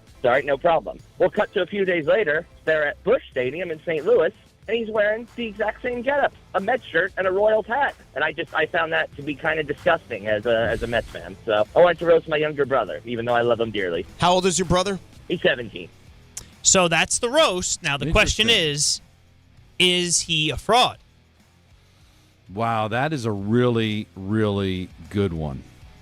Because when you look at my rule for wearing other jerseys or hats, you don't wear anybody's jersey or hat within your own division or what is considered a rival. Like a Giant fan should never be wearing like a 49ers hat. Right. Because they're a rival. Are the Mets and Royals rivals because 11 years ago they played in the World Series. I think that's kind of in the eye of the beholder. Like he said, he still has fits because of the fact that the Mets lost to the Royals in the World Series. But for me, he's excited. He was in Kansas City. He got the hat. He wants to wear a baseball hat, and he had the Met jersey on. I'm going to say no fraud. D'Agostino. Now, he was 7. Now, hear me out here, all right? If he were older, I wouldn't do it because, I got a problem. Mets lost the last World Series they were in. They lost to the Royals. Mm-hmm. But if he's 17, and that was 11 years ago, he was 6. He was 6 during that World. He might barely have a memory of that World Series. Like, do I have a problem with? I mean, the Mets beat the Baltimore Orioles, but let's say the Mets lost to the Orioles in 69. Or they lost to the A's in 73. I was 5. Like, do I hate the Oakland A's because the Mets lost to the A's in 73 when I was 5? No, I've got no ill will towards the Oakland A's. Mets lost the World Series to them, but I never hated the Oakland A's for it because I was 5 years old when that happened. So I'm going to say no fraud. Okay. I'm glad that we brought that one there. I thought it was going to be fraud. I thought it was going to be fraud, too. Like fashion fraud. Well, but listen, that's a whole other conversation. What are you doing? Where I'm very much against. It's basically fan cross dressing. All right, that's fine. You can't do it. But is it fraudulent? No, I wouldn't say it's fraudulent. It's not a great look. It's not fashionable. It's weird, but I wouldn't call it fraud. But no, he's a 17-year-old kid who wants to wear a hat and a jersey. He's only 17. Is that what we're going to do? Now we're going to forgive him? You said 8 years old is when you're supposed to make your choice. But he's made his choice. He's a Mets fan. But he also likes the fact he was in Kansas City, and he doesn't feel any ill will towards the Royals. He was 6 when they lost Doesn't in the matter. World He still Series. lost to him. So you're wearing the Kansas City Royals hat in St. Louis with a Met jersey on. The whole thing is, to me. Well, it's odd. It's to me. It's not fraudulent. It's grounds for acquittal. Now, listen, I ruled, so it really doesn't matter. This is a very good point. I mean, in the end, it doesn't matter, but I have nothing else to do in this segment other than just to give my point of view. Is it a fashion faux pas? Is it like wearing white after Labor Day? Yeah.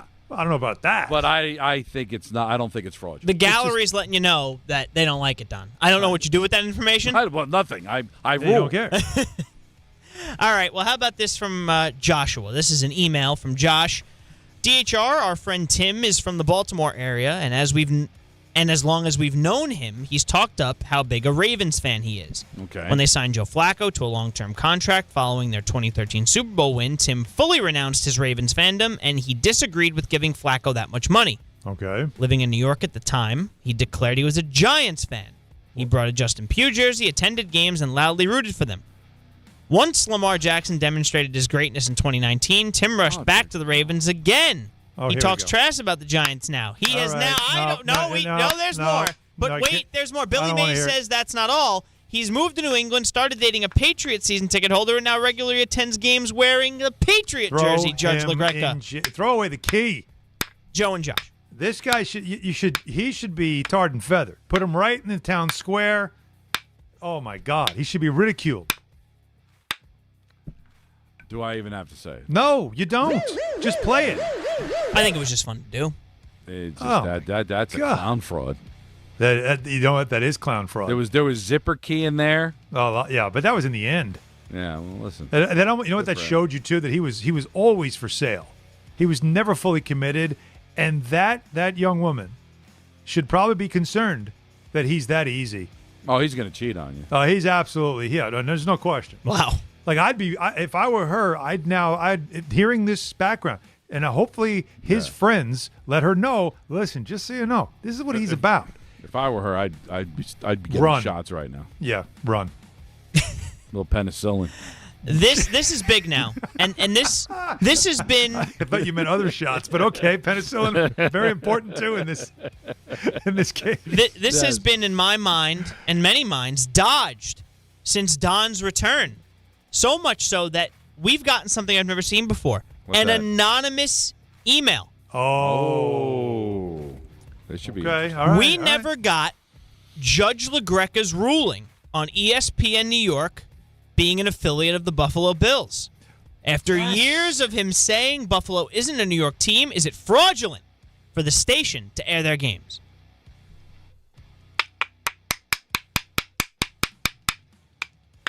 No. Non-fraudulent. And I'm going to tell you why.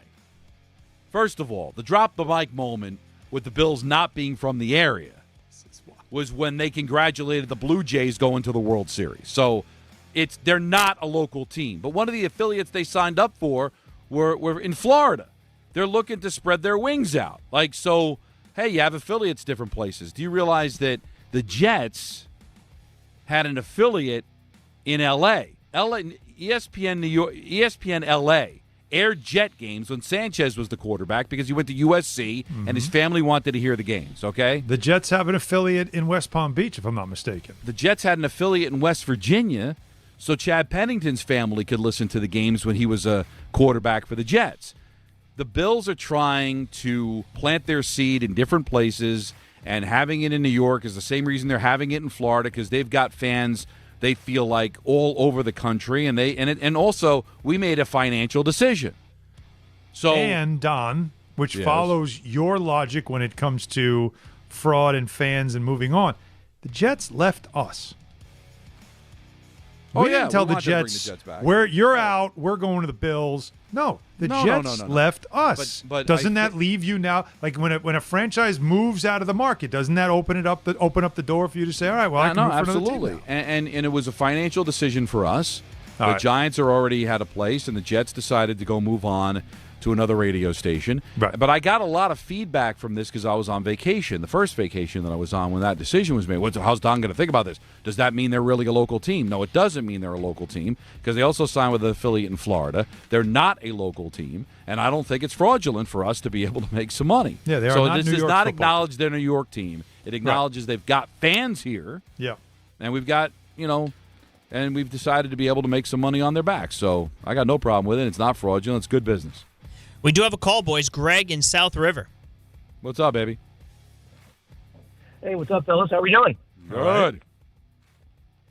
I want to call out my dad and my brother as two frauds. They have the fraudulent gene on my side of the family for sure. Fraud. Oh, no. Go ahead. It is family fraud. Yeah, like Family Feud almost, right? So my dad's from Chicago. Dad's from Chicago, roots for both the Cubs and the White Sox when they won the World Series. Well, yeah, But is he? away. But what team does he have allegiance to? It's one of those. I just root for Chicago. One of those kind of he deals. roots for the city, Don, But- like we but- hear here in New York all the right, time. but does he have a Correct. favorite baseball team? He said he's from the South Side, so he said he was more of a White Sox The guy White Sox. growing up. But then root for the White Sox. You don't get to root for the Cubs when they win. Okay, go on. I'll have my ruling. All but right, is there there's the more? dad. Now the brother. Now What's the brother is brother? a separate And thing. my brother is a huge. My brother's a huge Cowboys fan. Yet we wear like the baseball hat of like every other team just because it looks cool, including the Texans, who are in the same state. I think that's fraudulent. Now, Okay, Don. hey, let me ask you this though: Does he wear any? Does he wear a Giant, Commander, or Eagle hat? No divisional fraudulence. Just general. Wear a Bills hat or wear whatever hat. But it's think you should important. wear But your it's not team. whatever. Does he wear a 49er hat? Because there's certain rivals the Cowboys have. Yeah. All right, I'm going to rule on Understood. both. All right, now one at a time. They can't be ruled together. So, All right. so let's first do the brother. All right, I'm going to do the brother. Brother first. I'm going to say no fraud on the brother because it sounds like he just likes wearing NFL caps, and he's not wearing anybody in the division. He's not Fashion. wearing a rival. That's it. Because I know the Texans play in the same They don't state, count. but there's nothing between the Texans and the Cowboys. No. So I'm going to say no fraud on the brother. Okay, brother's And, clear. and But- as far as your dad, it didn't sound like he really declared having a favorite team.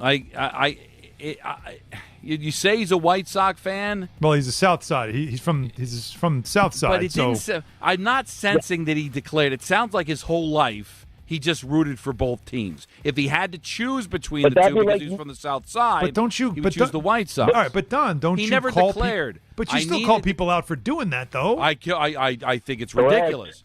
But the fraudulence is, did he ever declare, or has he always been a fan of both? I mean, to my knowledge, probably just the Chicago situation. You know what? If you say no fraud, Can't do it. I'm good. It sounds. It's a misdemeanor. It's fraud. It's fraud. I know he didn't declare, but it seems like by him not wanting to declare made him a fraud. Right. It's whatever's going right. And what's he whatever's doing now? well. Does he live in New York now? Oh no, Jersey. Oh, so is he a Yankee or Met fan? Does he care about that at all? I don't think so. Okay. Listen, I understand being from Chicago and not living in Chicago anymore. All right. But not declaring and still being like a baseball fan. Thanks, Greg. No fraud on the brother. Yeah. The dad's a misdemeanor. And I'm going to say fraud on the dad. Listen, he never declared, but it's weak he didn't declare. So he's on like probationary fraud. It's not the strongest of frauds, but you can't let him get away with it. I mean, no, he's just rooting for both teams, which is weak. It's definitely you're a fraud. Weak. It makes you a fraud fan because you're not really a fan of either. If you're rooting for the other, buddy, we do have another. Okay, good. What else we got? Actually, we have Colby and Manasquan who called in this morning on the roast to react to the ruling that Don just made. All right, Colby, what do you think I did? I declared no fraud.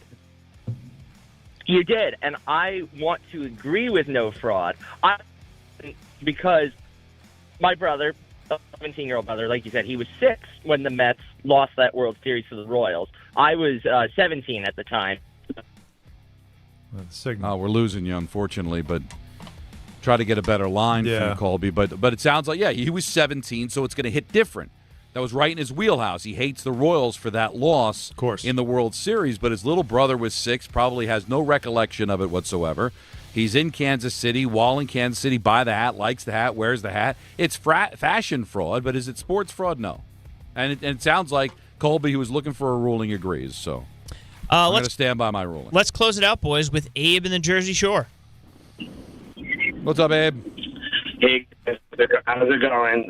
This is a football one. Actually, at my last job, my supervisor was a Cowboy fan, and I'm a Giants fan. About 2 years ago, when the Eagles played the Chiefs in the Super Bowl, he said he was rooting for the Eagles. And I would think that any Cowboy, Eagle, and Giant fan would root against one of those teams if they were in the Super Bowl, regardless of people not wanting the Chiefs to win. He said he was rooting for them because they were in the division, and I immediately called him a fraud. How old old do you guys is he? think? How old is he? He was 37. Oh, 37 years old. Okay. Well, that makes it easier for me to call him a fraud. Mm-hmm. There's no way you're rooting for the Eagles, the Commanders, or the Giants in the Super Bowl. Now, my dad, I might have told this story before. You did. Yep. My dad would, because my dad was of a certain age that he hated all AFC teams because they came from the AFL, and so he'd root for the Cowboys against the Bills because he hated the old AFL. The NFC. Yeah. Now, maybe because he's my dad and I'm showing a soft heart, but I figured it came from a place of hate, which I think is always anti-fraud, right? Because that's where fraud comes from. Being anti-fraud means that you hate with the best of them.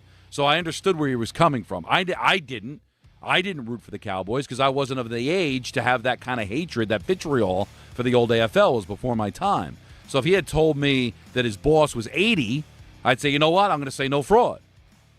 But the fact that he's 37, how could you ever root as a Cowboy fan for the Eagles, the Commanders, or the Giants, or the Giants do the same thing for anybody else in the division? No. Mm-hmm. I got no love for Kansas City, but God, I almost painted myself red. I wanted the Chiefs to beat the Eagles so badly. All right, guys, we'll give Colby one more shot. We'll close out fraud. All right, go ahead, Colby. All right, sorry about that. I don't know. I guess the real frauds are Verizon for that line drop before. There you go. No, so I wanted to agree with Don. I don't think my brother's a fraud, but I would go. It was borderline to me, but I was more in agreement with Alan. I don't mind him wearing a Royals hat, but I did not like it combined with the Mets getup. That was a lot of where my roast came from. And, still my bitter feelings from 2015. But that is, I wanted to, kind of tack onto that and say that I was more on the Allen side of that. Yeah, and Colby, I was thinking of this too, and Don and I were going back and forth about it. Here's the example, Don. All right? Colby wasn't around for 73, right? But you're not going to wear an A's hat with a Met jersey. No.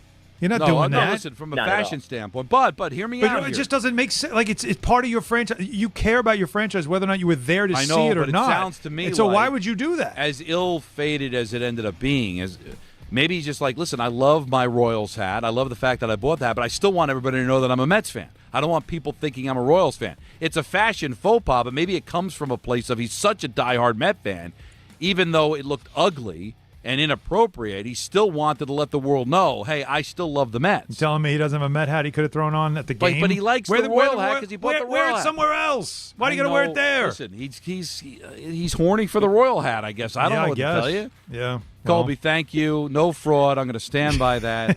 And that was Fraud Alert Friday, brought to you by D'Agostino Law. 35 years of getting accident victims and Social Security disability clients every dollar they deserve. Offices in New York and New Jersey, 1-800-BITE-BACK, 1-800-248-3222, D'Agostino Law, Bite Back. Got more phone calls to get to. We'll talk about the Yankees coming up at the 5 o'clock hour, get an injury update from them. We've got ENN coming up at 6, Mets Nationals at 6:30. Don Hahn and Rosenberg, ESPN New York. This is DiPietro and Rothenberg. I take the car service home heavily medicated on Ativan, right? And my wife had told me prior to that she didn't like the way I was on Ativan, that I became hostile and agitated. So the Giants lose that game 24-21. And I said, I can't take it anymore. The season is over. And I took the vinegar and I dumped the vinegar out on her computer. And she said, what is the matter with you? You dumped the vinegar onto the computer. Yeah, but don't stop there. Oh, my God. She goes, what's the matter with you? I said, nothing. You want to see the matter? At this point, the kids. The poor kids. Are the kids okay? This is DiPietro and Rothenberg. And I don't remember what happened from that moment on, but I'm not allowed to take Ativan anymore. Morning Start with DiPietro and Rothenberg. Weekdays from 6 to 10 on ESPN New York and streaming live on YouTube. You're in charge of ordering boxes. Small boxes, big boxes, really big boxes. You're in charge of tape, labels, mailers, bubble wrap, extra bubble wrap, just for fun. You're in charge of warehouse cleaning and safety supplies. Good thing there's Uline. Thousands of quality products for your business and warehouse needs, always in stock, ready to ship same day, and backed by Uline's legendary 24/7 customer service. Uline makes it easy because you already do enough. Uline, we warehouse for you. When care matters most, experience matters more.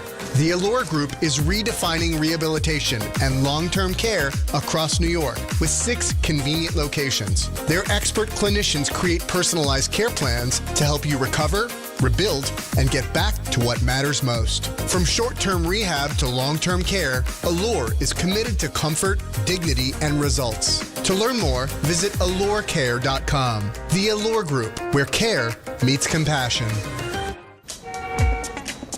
There are a million reasons to love New York. Making your budget stretch isn't one of them.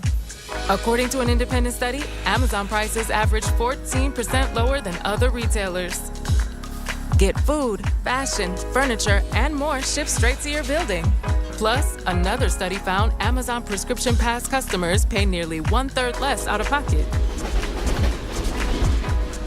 Learn more at aboutamazon.com.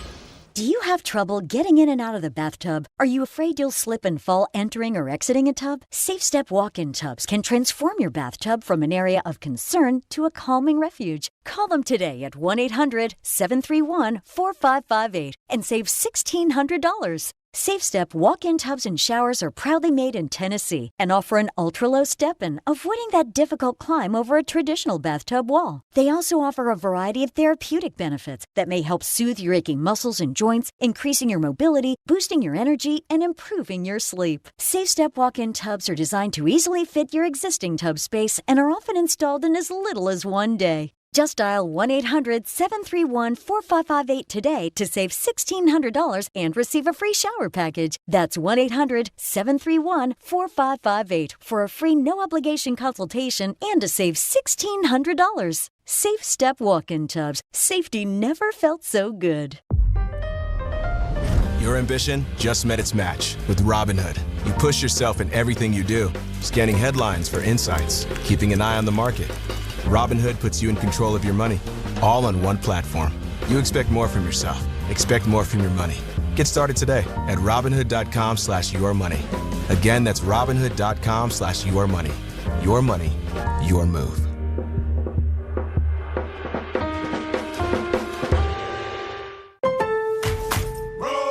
Pros, find the right flooring for the job in Lowe's newly redesigned flooring showroom. Shop our expanded assortment of trusted brands and get up to 35% off style selections, Stainmaster, and Stainmaster Pet Protect Special Order Carpet. And while you're here, save $100 on the DeWalt 20-volt max 6-amp-hour 2-pack of batteries. Now just $179. Get more of what you need faster and save more where it counts from the ground up. Our best lineup is here at Lowe's. Valid through 8/26 while supplies last. Selection varies by location. Congratulations, New York. The Knicks did it. Through battle after battle, they dominated to become this year's NBA champions. Day in and day out, the hard work paid off, and you were there every step of the way. Enjoy the crown. Own it, because this year is your year. A part of your legacy that will never be forgotten. So celebrate this moment, show your pride, and shop the largest selection of official NBA gear at NBAstore.com. A Fanatics experience. Don, Hahn, and Rosenberg with you till 6:30. Then it's the Mets and the Nationals. We'll be whole again come Monday. Peter will be back from vacation, and the three of us will be together for the first time in like a month. So we're looking forward to that. Got some Yankees to talk about a little bit later on, but some calls at 1-800-919-3776. Earl in Brooklyn. You're on ESPN New York. Hi, Earl. What's up, Don and Hahn? What's up, baby? Hey, guys, I think I'm a Cowboy fan. Die-hard Cowboy fan, but a football fanatic. I can't wait for football. When the season is over, I take a football trip to Super Bowl trip every year. Oh, cool. But the Jets, let's talk about the Jets. Geno came in the league as a pocket quarterback, and we know a lot of turnovers. But this year with the Jets, if he can limit himself to getting the Jets 2nd and 5, 2nd and 6, 3rd and 4, and scramble a little bit, I think the season should be okay. You just got to take what the defense gives you instead of trying to force it down the field. And what the defense I agree with gives you that. is scrambling. Yeah, I agree that he can't force. He does. You shouldn't have him force it. But knowing Geno, and he's 35 years old, I don't think you're going to see him run. He'll probably be opportunistic at times when it's there to take it. But Earl, I just don't expect him to do it. I think what he has to do is resist. He don't have to run. He can just. I'd rather go 2nd and 7 than and then 2nd and 10. Or second. You mean the Jets have to run the ball? Yeah, not run. I mean, we're going to pass. They got weapons. You got to pass, but that pocket got to give them enough time. They will. The one thing he's got, Earl, the one thing that Geno has, and I think he's probably already learned it in camp, is he's got a line that's going to protect him. This has the potential to be an elite offensive line. And when the Jets last had an elite offensive line, they were going to conference championship games. So that's the one thing he's got. One more thing, Alan. He can't speed himself up. He can't rush, and he can't take risks with the ball. Can't do it. That's right. Hey, Don, you can't give Dad a little thing. He's a fraud. Dad is a fraud. The Chicago dad. No. Don's dad is a fraud. Because he rooted for your dad's a fraud, he's saying, Don. Well, no, because he rooted for how old are you, Earl? The Cowboys. Yeah. How old are you? I'm 63. 63. All right, so my dad. I'm a little older than you. You're a little bit older, but you're still probably too young to appreciate the AFL. And my dad hated the AFL. It was the rival league. He was an NFL guy, and he still. But you know what? He was pure. Like he rooted for the Steelers because they were NFL. He rooted for the Colts because they were NFL in the Super Bowl. The Browns never made it to a Super Bowl. I'm a diehard Met fan. I will never ever go to a Yankee game ever. I get Yankee tickets like it's running out of style. I will never ever step foot in Yankee Stadium. Well, that's a different. I am a diehard Met fan. Well, no, that means that you're not a fraud. I get that. That makes sense. But You just got to understand where my dad was coming from. I know he's your dad. I know you love him. I miss my dad too. No, I miss my dad. I'm being honest. It's not about me playing favoritism for my father. It's just that you have to understand. You are, Don. My dad. I know that's the man. Yo, Yeah, listen, but you have the same. but I'm trying to give you evidence, Earl. You got to realize something. I understand the evidence that you're giving me. I understand the evidence that you're giving me, but I don't think you I'm do. the same guy that you. I'm the same guy with your dad that I'm with my dad. Like, I can't swim, but I don't trust nobody in the water but my dad, and he's no longer here, so I don't get in the water. I understand that. No, I get you. But a fraud is a fraud, baby. But you gotta listen, Earl. You have to understand. I love the passion. I do. All right, that's the best. But he hated the AFL so much. Like, he hated Joe Namath, despised Joe Namath. My father would. I said every time I interviewed Joe Namath, I told the story. Joe Namath, one time I was on the air, came into the studio, and just to surprise me, he kissed me on the cheek while I was on the air, just to see what my reaction would be. There was a small earthquake in Saddlebrook, New Jersey, because my dad was rolling over in his grave. So that's the level of hatred that he had. And remember, when the Cowboys came into the league, their head coach was Tom Landry, who was an assistant coach with the Giants. So my dad probably had a little soft spot in his heart early on for the Dallas Cowboys because of the fact that they had Tom Landry as the head coach. So it came from a different place. But he certainly, Earl, thank you, man. I don't root for hey, Don, I don't root for no team but the Cowboys. I've been a diehard Cowboy since 1974.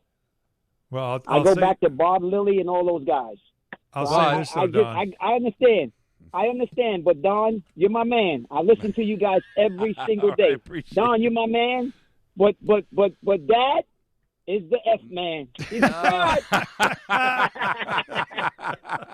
Earl, thank you for the phone I'll tell you call. what, though, Don. If your dad were around today, he would hate the Cowboys. Everything about them. My father had no love for the Cowboys at the end. Okay. Okay. All right. My dad died in '97, so it was right in the wheelhouse of the Cowboys dynasty and all. Yeah, when they were at their worst. But I'm saying my father didn't root for the Cowboys. But I'm saying when the Cowboys were in the Super Bowl against the Bills, he just wanted them to win. He would want the NFC to win because of the NFL thing. So it wasn't like he was rooting for the Cowboys. I get it. He hated the Cowboys. He hated Jimmy Johnson, like all that. But I'm saying is that he came from a different place than I did. Because, again, the Cowboys were an expansion team. Tom Landry went there. You got to understand the hatred he had. I'm not even saying it's right, but the hatred that he had for the AFL and those teams, it was pure hatred. It was pure. Pure. All right. Yankees, we got updates on Bellinger and Stanton. What does it all mean? Don, Hahn, and Rosenberg until 6:30, and then it's Mets baseball on ESPN New York.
And now let's take a look at the traffic with Brandy Scott. Thanks so much, guys. We're going to start off in Jersey, MetLife Stadium. Jets have preseason football tonight against the Buccaneers. Just a packed ride on the Western Spur southbound heading into the Meadowlands. It's a summer Friday. Bumper to bumper there and backed up to 46 in Richfield Park. Definitely want to stay away from 46 in both directions over by the Little Ferry Circle. Collision out there. Eastbound, all lanes are out. Inbound, George, stick with the lower deck, upper level, a 20 to 30-minute ride using 8095. Best of it's the outbound, George, Henry Hudson. Outbound, Lincoln will run you about 30 to 40 minutes. Outbound, Holland, 45 plus. Mets are home tonight at Citi Field. It's also fireworks night. Bunched up at the Whitestone Bridge getting into Queens from the Bronx side. This report is sponsored by the New York City Department of Transportation. Speeding ruins lives. Drivers, watch out for pedestrians and cyclists and slow your turns to less than 5 miles an hour. I'm Brandy Scott on 880 ESPN New York. Harry Douglas here to help you ignite your taste buds with Firework Freeze 5-hour energy shots. Juicy cherry, citrus lime, and blue raspberry. It's that iconic freezer pop flavor, but with none of that guilty sugar aftermath. The perfect summer kick. It's delicious, portable, zero sugar energy shot bursting with flavor. Bring on the summer with Firework Freeze 5-hour energy shots, available online at 5hourenergy.com and on Amazon. That pallet of pavers collecting dust, the beginnings of a garden, those stray fence posts. Are you haunted by half-finished projects on your land? John Deere is here to say, not anymore. Our compact tractors allow you to swap implements easily, and they're backed by the nation's largest dealer network. You always had the right idea, and with the right tools, those projects can get finished for good. Nothing runs like a Deere. Learn more at johndeere.com/compact tractors. ESPN New York is your home for the world champion New York Knicks. WHSQ and WCBS-FM HD2, New York. 5:02 in the big city. Don, Hahn, and Rosenberg with you until 6:30. Then it's the Mets and the Nationals. Hopefully everybody's enjoying their Friday. Hopefully we have a really solid weekend of weather. I think tomorrow's supposed to be really nice, and most of Sunday. So enjoy it, man. We're in the middle of August. Summer's almost over.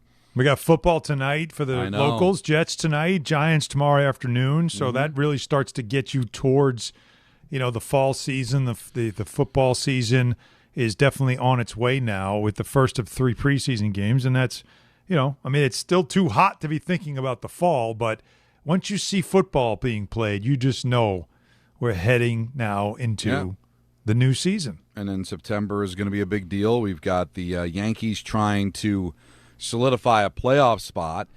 They did lose ground to Boston yesterday with their loss to the Mariners, and then the Red Sox won over the Toronto Blue Jays, but still have a 3-game lead for first place in the wild card. Still have time to catch the Rays, who never seem to lose. There's 41 games left in the season. So they played 121 games. So it's getting down to the nitty-gritty. Yankees announced today that Bellinger and Stanton are expected to be back on September 1st. So that leaves about 24 games left in the season, I believe, by the time September 1st rolls around. So is that enough time for them to be able to get ramped up and ready for the postseason? I believe it does. But not coming back for another more than a couple of weeks, Alan, does that really put the kibosh on them catching the Rays? Well, 6.5 games is obviously too far to control your destiny when you have one 4-game series left with them in the last, 2 weeks of the season, right? Last week of the season.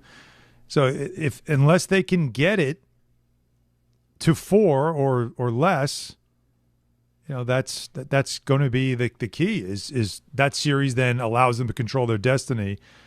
Now, again, it's Hahn that said, John Hahn was the one who said that it's, September 1st seems to be the track, and John's usually pretty well plugged in, so I'm sure that's pretty much what's going to happen. It leaves you the month of September for them to especially a guy like Bellinger who's going to be in the field, to just ramp up and be ready to be in that lineup and then get their rhythm that they need. But if September 1st is what it seems like their target date, that means Aaron Judge has got to be later in the month, and Anthony Pusick's September 13th neighbors will play before Judge does is looking better and better. It's looking solid. I just want to clarify, the Yankees did announce it's Heyman's guesstimate. So the hope is September 1st, which I just did the count. That's 24 games left in the season. So that's more than enough, I think, for them to be able to get ramped up. But that was going to be my next topic outside of does that put the kibosh on catching the Rays, is that then what's the guesstimate on Judge?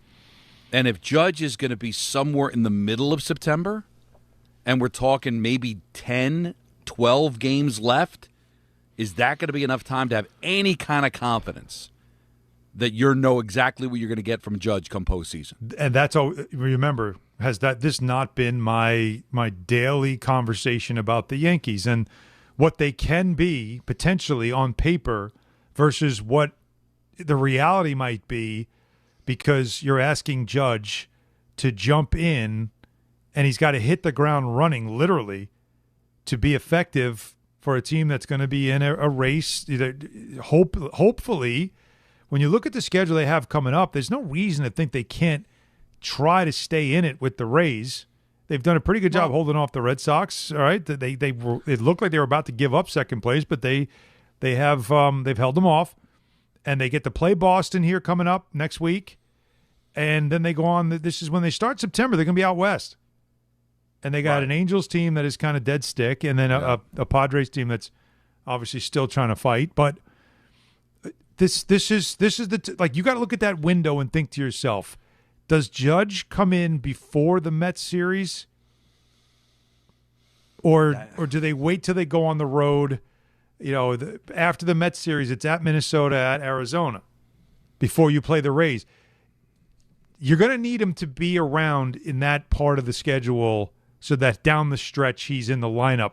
I think his gravity in the lineup can still be effective, whether or not he's 0 for 4 with 3 strikeouts. True. I don't care. But his gravity in the lineup can still be effective. Don't you agree? Absolutely. But you still want to know, A, can he play the field? B, is he what efficacy? Because 75% of Judge is better than anybody else that they have.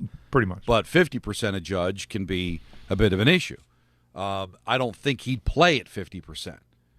But still, you're talking about the timing. Like, is 10, 12 games enough to feel like, all right, he feels good, but is it enough games to get your timing down? You haven't played in over 3 months at that point, right? He's been out since all of June, May all 31st. of July. It'll be all of August. If he comes back in the middle of September, you're talking about 3.5 months of not playing. Is a dozen games going to be enough for you to be able to get back on track? And now it's going to be on for real once you get to the postseason. So, and that's the best case scenario, right? I mean, we might come back where it only may be a handful of games, or maybe just 1 or 2. And that would be, I think, a disaster. Now, to the original point, you're 7 back in the loss. So 6.5, 7 back in the loss with 41 to play. Yeah, that's you got the big 4 number. games left with the Rays. I think any loss to the Rays, you lose the tiebreaker. So you're going to have to win all 4 of those games. But here's the deal. Having to play without Bellinger and Stanton now for more than 2 weeks, in all likelihood, then you're probably going to play at the same kind of clip. You're probably going to be slightly above 500 team over the next dozen games or so until you get them back. So if you're going to be playing, 8-5, 6-6, something like that, and struggle to score runs, relying on the pitching, doing what they've been doing over the last few weeks, Alan, you're not going to gain much ground on the Rays until they come back. So you're probably looking at being 5+ games back of the Rays with a month to play. And also, that's still, and you're going to need help. It's going to be tough. It's going to be very tough. And also consider this, if you really say they have no margin for error when they play them, the first day that they play them, September 22nd, is a doubleheader. No. Making up a game there. So you got to sweep a doubleheader. Sweep a doubleheader is already, you're already asking for a lot. But at this point, aren't you cool? You're not cool if you're a Yankee fan with anything other than the championship, but just make sure you get that first wild card, right? I mean, that's got to be the goal right now. The minimum has to be 3 games against the Red Sox at Yankee Stadium and not having to go to Fenway. It's bad enough you're going to – because that's the problem is that now your 3 best pitchers aren't going to be available once you get to the divisional round. That's why you want to win the division. But whatever you do, don't slip up and now have to play those games at Fenway. Of course. Again, I think that should have always been that's always the priority. I think they're good enough to do that. I was a little worried last week. That was my concern last week was, are they going to slip this thing away? And now they're chasing Boston because, Boston was just on a heater. Things have kind of calmed down now with Boston. Now we'll see where it goes from here. But them losing, what was it, 3 or 4 in a row that they lost? 5, right. It was 5 in a row. But Tampa's ripped off. They ripped off here 8 in a row. Like they can't lose. Like, will the Yankees ever do? Boston's had a run. Tampa's had a run. Can the Yankees get themselves on a run? Because that's also why it's hard to gain ground and to keep a team at bay.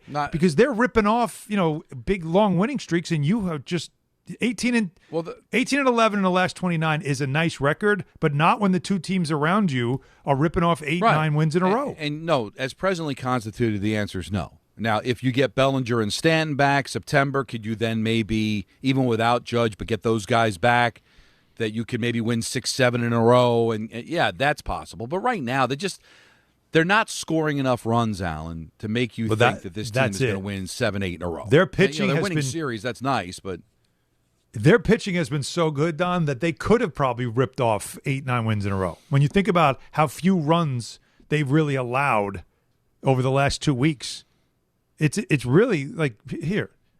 The amount of runs that they've allowed here in the last couple of weeks is staggering. Again, 1 run less. All right, so 5 the previous one. That was a bad start by Warren. But let me give you this. They allowed 1 run, 2 run, 4 run, 3 run, 2 run shutout. So going back to when they got smoked in against St. Louis in that first game, and that was later in the game where the bullpen blew up. Remember, that was a close game. They actually were scoring runs. They had that big comeback. Garcia had the home run, 7-6, and then Shively came in and just was a disaster. But think about that. From that point forward, 0-3, 2-4, 2-1,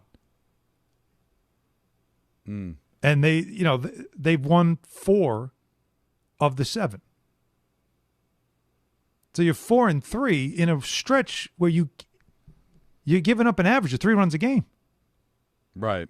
So it's like they've been good enough, and the bullpen too has been good enough to go on a run, on a toot, like you like to say. They just offensively have not been able to do it, and that offense is going to get an injection of energy and of power, literally, early in September. And it's now just waiting for the final piece, the Infinity Stone, which is Aaron Judge. And if you think about the complete lineup at that point, it's really intriguing. Because, Grisham, he's been hot and cold lately, but he really has not been good this year. Mm-hmm. Rice clearly has missed the protection, or at least missed being more of a secondary guy when you have a guy like Judge in the lineup. Rice benefited having him there. Garcia does no life yet with Aaron Judge in the lineup, or even Bellinger. Jazz has not been able to perform, and at some point you got to make a decision on whether or not, are you better off without Jazz? You don't know. Might be. Like Grisham and Jazz Chisholm, to me, are the two guys that might be fighting for their lives when we get to the end of September. Because you have the option of Spencer Jones, you have the option of Caballero, you have the option of guys that are better defenders, and their bats are just as bad as your bats are. Mm-hmm. So I'd rather, in the playoffs especially in a wild card series where there's no margin for error, I want to have my best defensive lineup out there with bats that are just as good or just as bad, depending on your point of view, as the two guys you're taking out. Jazz is he's not a negative defender, but he's not a plus defender. And his bat is not giving you anything. Grisham, same thing. He's not a bad defender, but he's not a plus defender. They both have the propensity to be clutch, which has kept them in the lineup, I think, because they do I don't think they have games. choice, too. Well, right now they don't. Play. I think that helps that they've been clutch.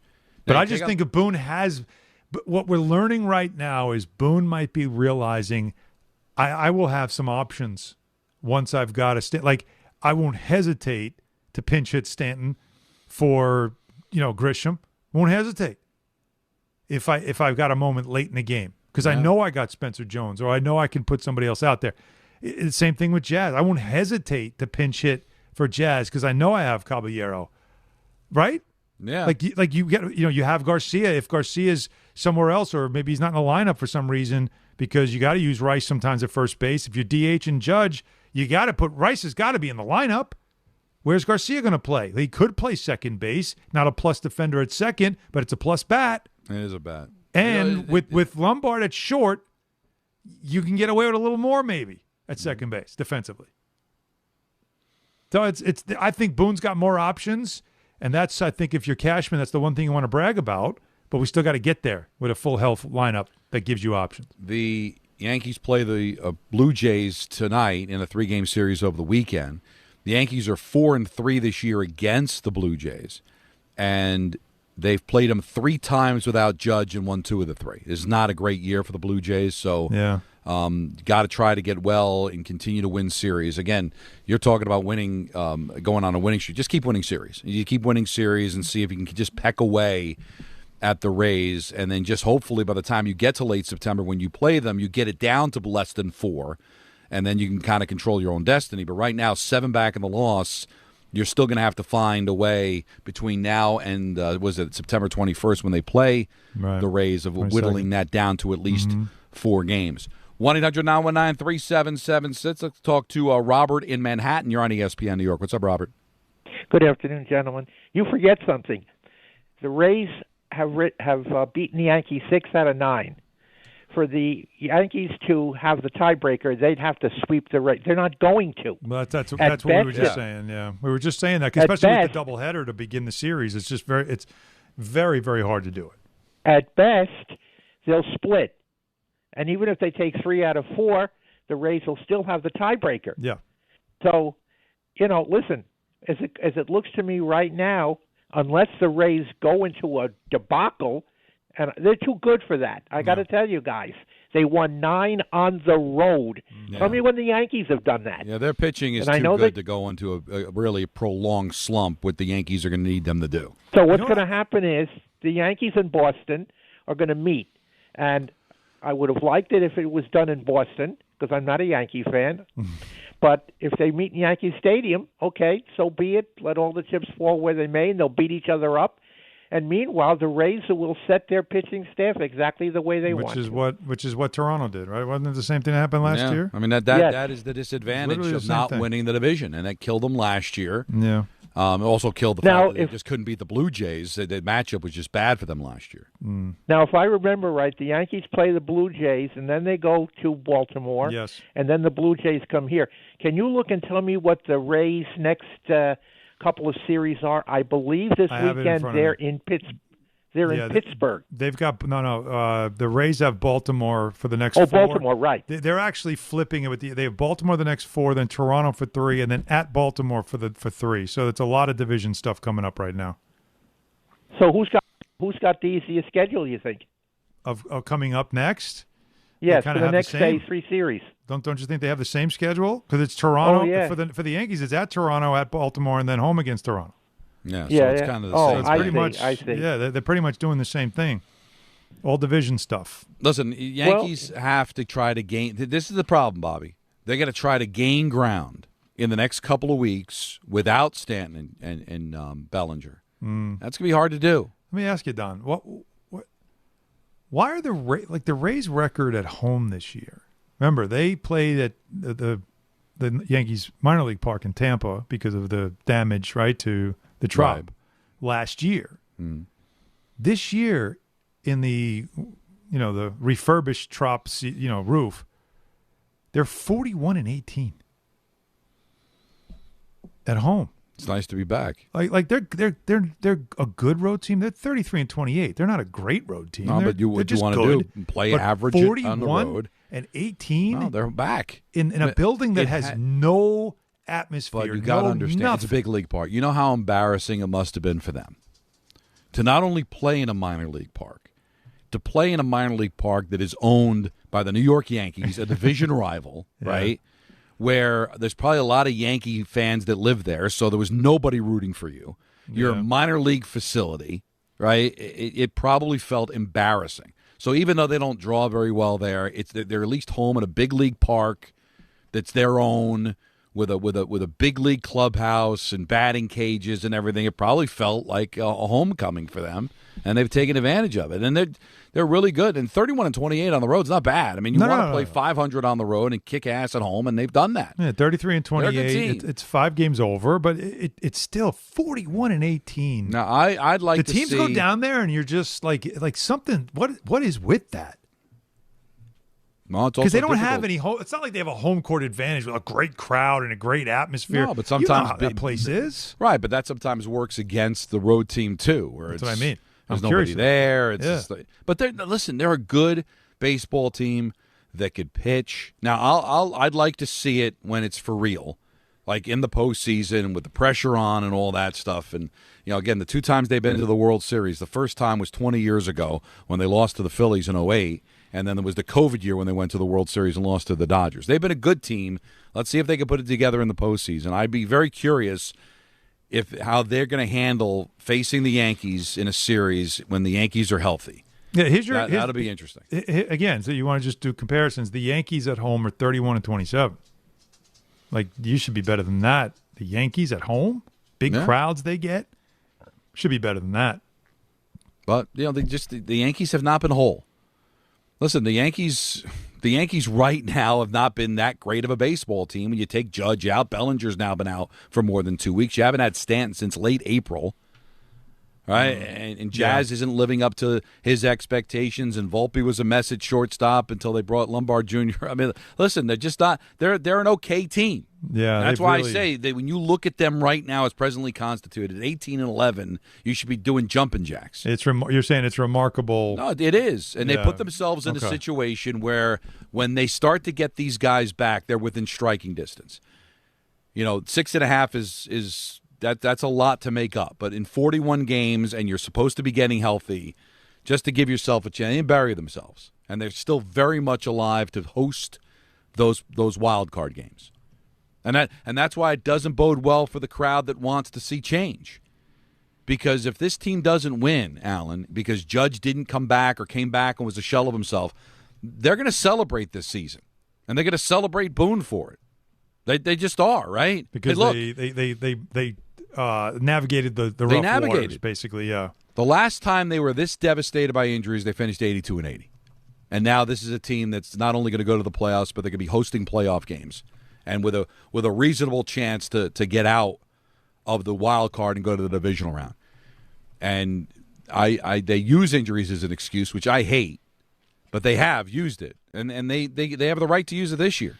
Mm-hmm. No Judge. They're going to be without Bellinger for more than a month. Got like 4 months without Stanton.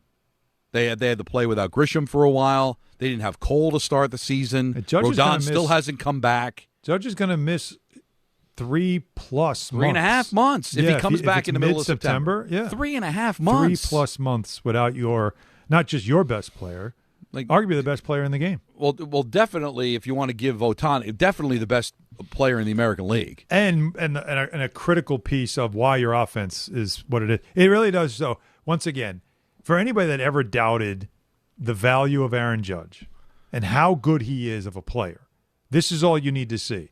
You remove him, and the offense has been not middle of the road. It's been mediocre. It's been bottom of the league bad. One guy. Mm-hmm.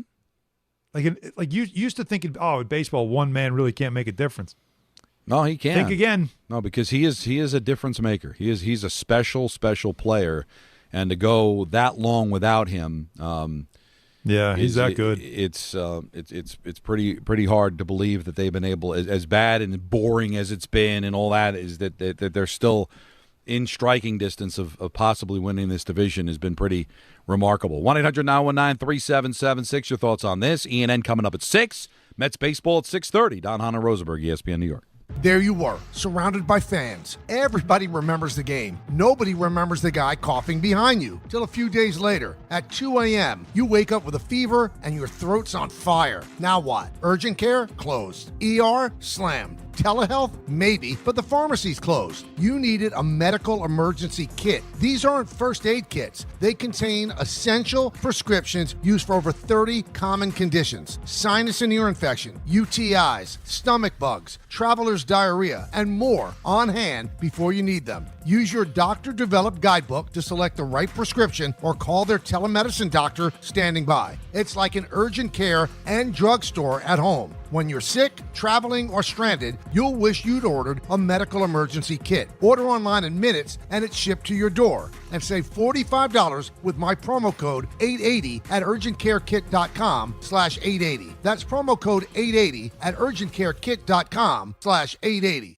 Hey, New York and New Jersey, Boost Mobile has an unlimited talk, text, and data plan that's only $25 a month forever, meaning you'll only ever pay $25 a month for the rest of your life. Who wouldn't want unlimited wireless when it only costs $25 a month forever? If you don't, you must be one of those people who enjoy overpaying for their phone plan. $25 a month forever is truly as good as it gets. So go online and switch now at boostmobile.com. After 30 gigabytes, customers may experience slower speeds. Customers will pay $25 a month as long as they remain active on the Boost Mobile Unlimited plan. At City Harvest, we believe no New Yorker has to go hungry. With your help, we're on the road 365 days a year, rescuing over 77 million pounds of nutritious food and delivering it free to millions of New Yorkers, transforming surplus food into sustenance, sustainability, and smiles, rallying thousands of New Yorkers to power a network of nourishment across our city. One day, one meal, and one New Yorker at a time. That's how we feed good. Donate at cityharvest.org.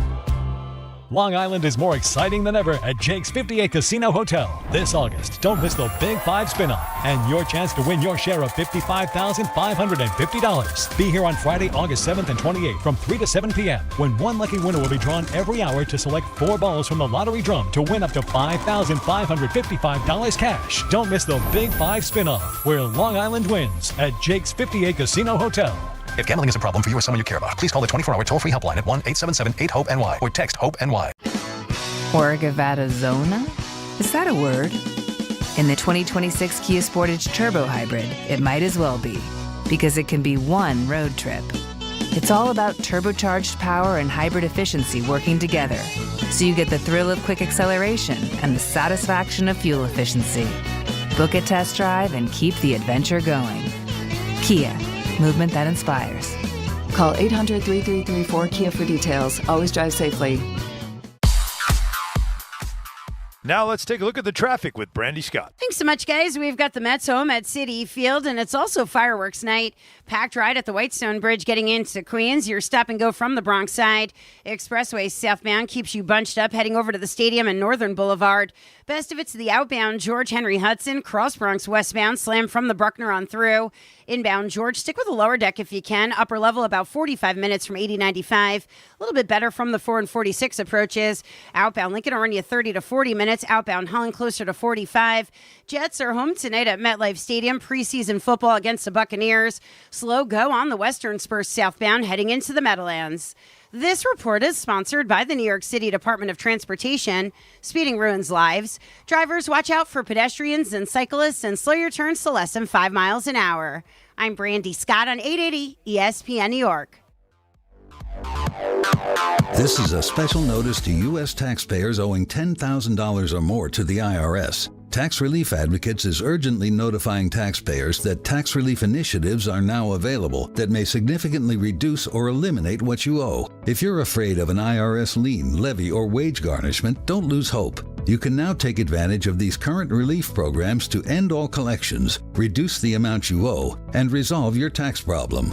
Even if you have years of unfiled tax returns or are already in a payment plan, you may still qualify for significant relief. Struggling taxpayers can now get relief they need during these hard economic times. A hotline has been established by Tax Relief Advocates for you to call and see what you qualify for. They are A+ rated with the BBB and have over 1,000 5-star reviews. Don't wait. Call 800-575-9087. 800-575-9087. That's 800-575-9087 or simply visit tra.com.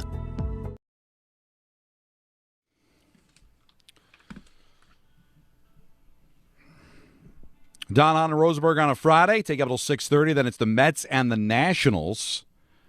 Hopefully everybody's going to Have a great weekend. You got the Jets-Bucs tonight at MetLife. Tomorrow afternoon, you got the Giants and the Vikings.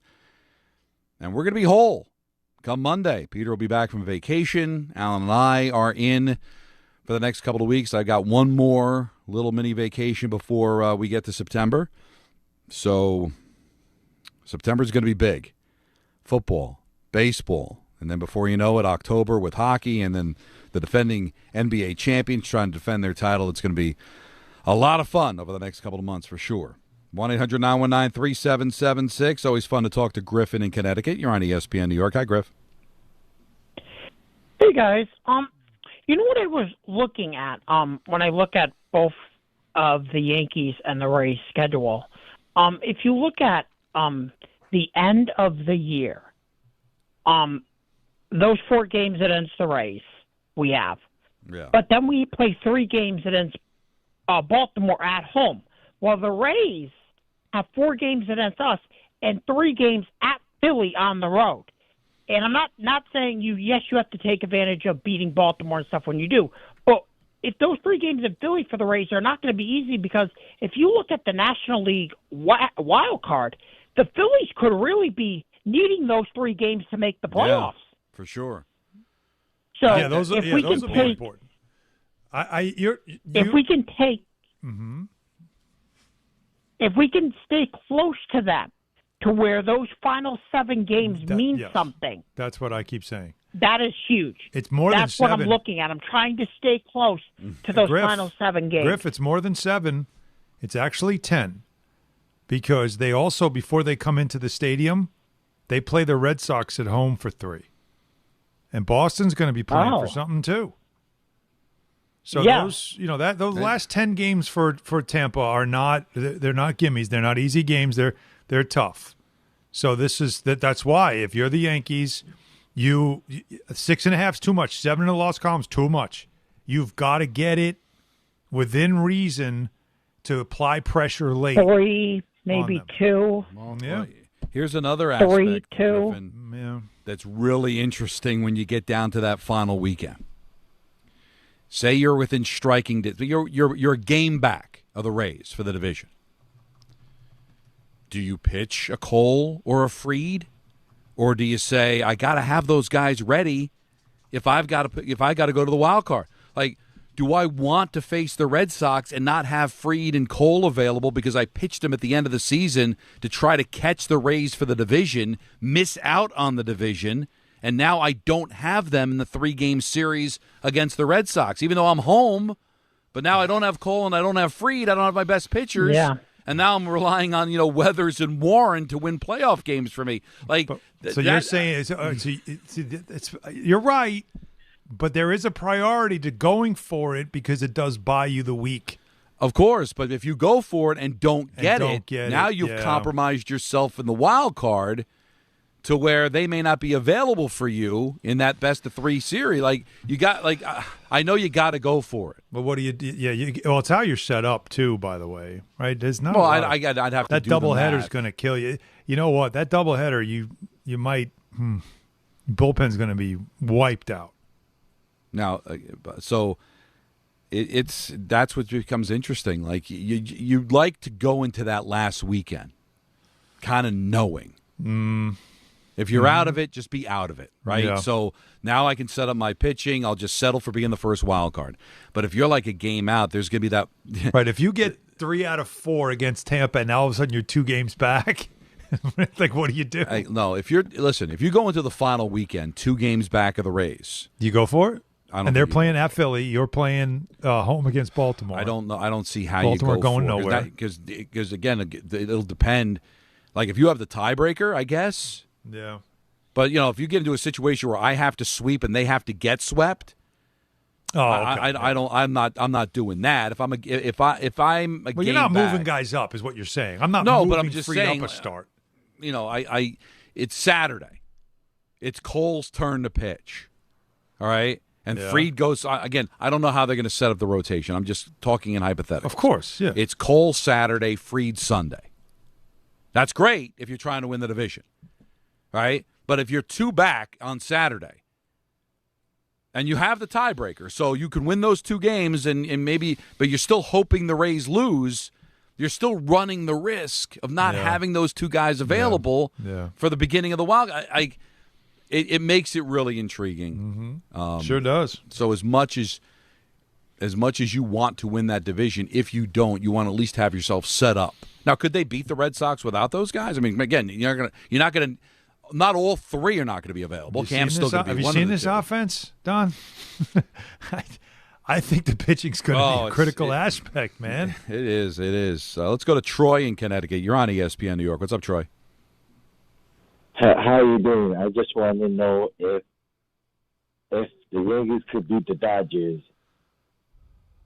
I mean, if they were pitching in the game. If they can beat the Dodgers? I think they can. Yeah. Listen, the Dodgers are going to out-hit them for sure. Even with Judge and Bellinger and Stanton, the Dodgers might be still a better offensive team. Both teams can pitch. Here's the X factor.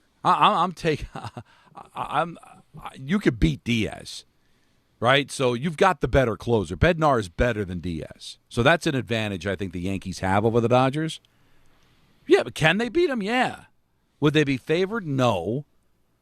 But if they've got a healthy Judge, Bellinger, Stanton, yeah, they could beat them with that pitching staff. Well, right now, if you watch the Dodgers, they're just as beatable as the Yankees have been. Now, is Ohtani available? I mean, the Diaz situation right now in LA is a massive issue. But even assuming he's healthy, Bednar, I think, has been better and would be better in that situation. But you got to get to a lead in the 9th inning for it to matter. But can they beat him? Yeah, they can beat him. Would they be the favorites? Probably not. But I'll take it, man. Listen, no offense to Troy. It's we got a long way to go before we get to the World Series. Long way to go. But did you humor me though? Humor me.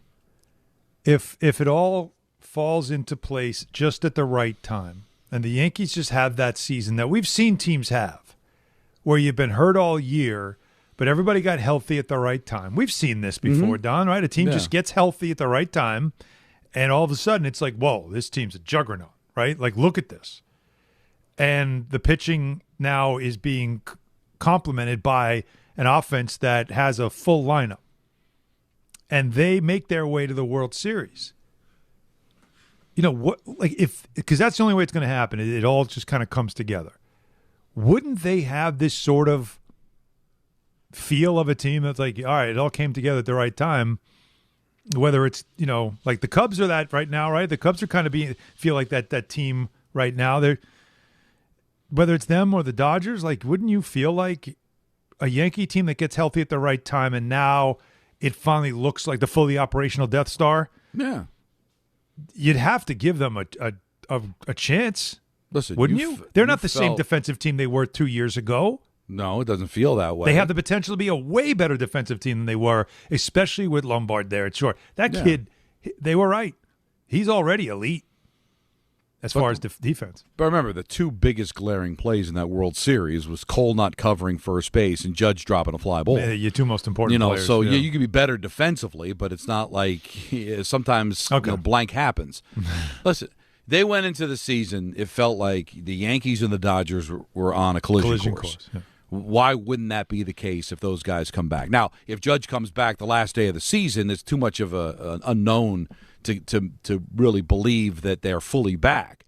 But if they get Bellinger and Stanton back September 1st, and say they get Judge back in time for the Mets series on September 11th, and those guys have double-digit games under their belt going into the postseason, and they're both, and all 3 of them are hitting and playing to the back of their baseball card, why wouldn't the Yankees be the clear favorite to make it to the World Series and be right there with the Dodgers? Right? I would think so. I would hope so. I would expect that. And maybe it's not the Dodgers. I mean, I know nobody believes in the Brewers because they never make a run, but maybe this is the year, right? You said the Dodgers have kind of been in a malaise. The Milwaukee's got the best record in the National League. Like, maybe this is the year they put it together. Yeah, I mean, I don't know. The Braves, I mean, Atlanta's been very good too. You're right. This is baseball, man. Just when you think you got it figured out. And that's why, that's what keeps me like kind of saying to myself, like, keep an eye on this Yankee situation. Because while September 1st from Hahn sounds like, wow, like that's when they get Bellinger and Stanton back, September 1st. But that's, to me, could be right on time. And then that would be right on time for them. The Judge part of it is the most important part of it, because how many swings does he get in the regular season before it's go time? But I still think his presence in the lineup creates enough gravity that it's still an impact, even if he can't do anything big time with his bat. With that in mind, it feels. And I'm sorry, but that's when it just kind of feels like, if it all comes together in September and into October, then that feeling can be, this team now, when they are fully operational, there's no question they should be a team that you could believe could make a run for a championship. I mean, because we know it's very difficult in baseball. You got to be the hot team at the right time. It's got to be the right situation, right time. But maybe that's what the Yankees will become. And the Yankees are not fully operational if Judge can't play the outfield. I agree with that. Now Stanton is just a right-handed pinch hitter. Yeah. If you can get Judge back in time for him to be in the outfield, Bellinger to be in the outfield, Stanton is your DH, now you're the New York Yankees that can make a run. Yeah. Anything less than that, then they're a bit compromised. Not saying they can't win, but now you're not really getting Stanton back. Now Stanton's just a one-swing guy. Come in a big spot and try to hit. And he's not good at that. Well, I think he's now understands what his role is. I mean, historically, he was never a good pinch hitter. But I think now the way his role is, he better be. So we can all agree then that Aaron Judge might be the greatest variable when it comes to the baseball playoffs. Yes, because it could decide whether or not the Yankees are an also-ran or a true contender. Mm-hmm. One guy, he's the variable. Out of anybody, think about any other team right now. He's the greatest variable that could swing everything in the American League. No, it certainly could. We're going to find that out sooner than later. 1-800-919-3776, the last call crew. Okay. Before we hand it off to Anthony Pusick and ENN at 6 o'clock. Don on Rosenberg, ESPN New York. Mornings with DiPietro and Rothenberg. Buster only joins us. Who is a team in the American League right now that should scare Yankees fans a little bit? All of them. There's so much parity in the American League, it's kind of crazy. So if you told me that the Yankees reached the World Series, I wouldn't be shocked. And if you told me they got knocked out in the first round, that wouldn't shock me either. I don't think they have any idea what they're going to get out of Judge and Stan the rest of the year. Like none. DiPietro and Rothenberg, morning 6 to 10 on ESPN New York and streaming live on YouTube.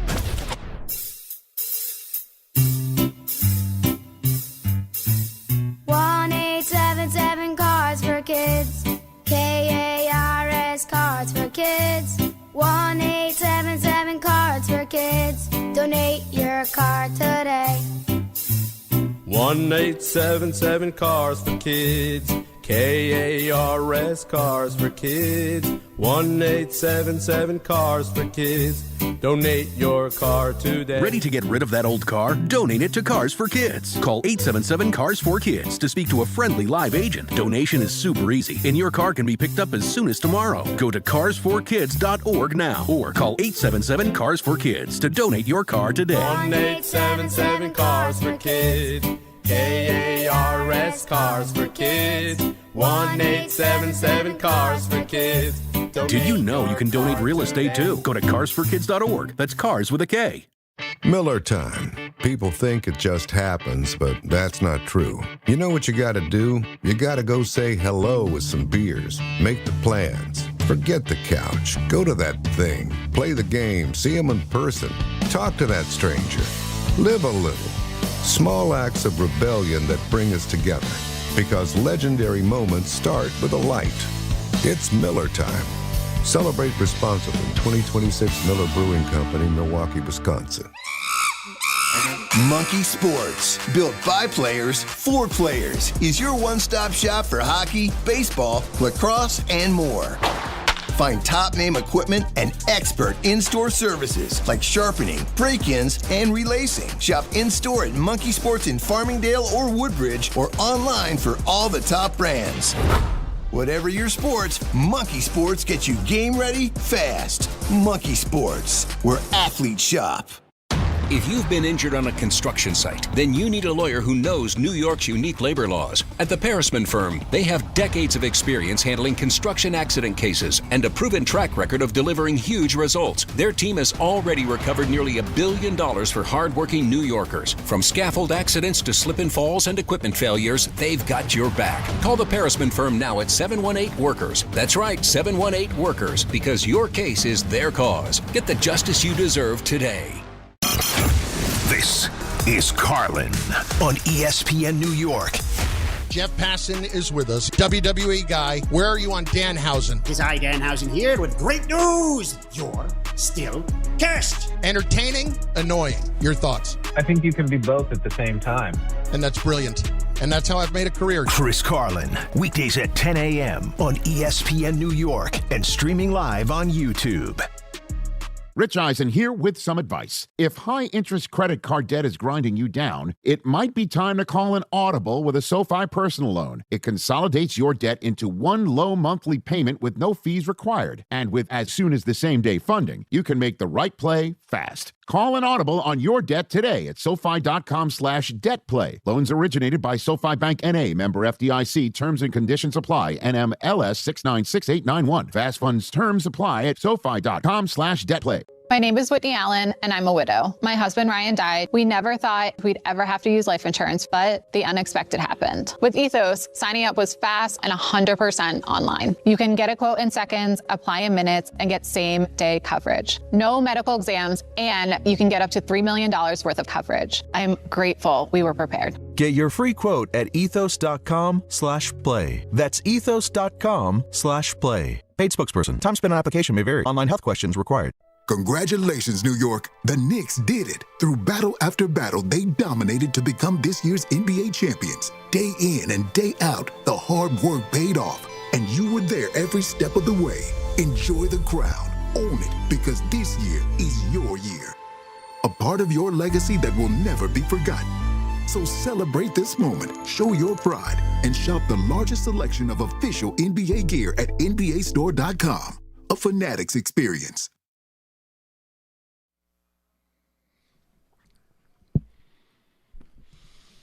Well, certainly sad news. The Mets just tweeted out the passing of Butch Huskey. Wow. Guess he was 55 years old, 71. Yeah, 54.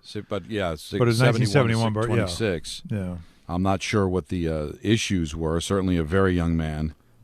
I think Anthony was saying that there were reports of blood clot in the lung, which is devastating. Really a mess. He was a fun player, and just obviously lost him way too young at the age of 54. So the Mets just passed that along just moments ago. So I'm sure there'll be a lot more information during their broadcast tonight.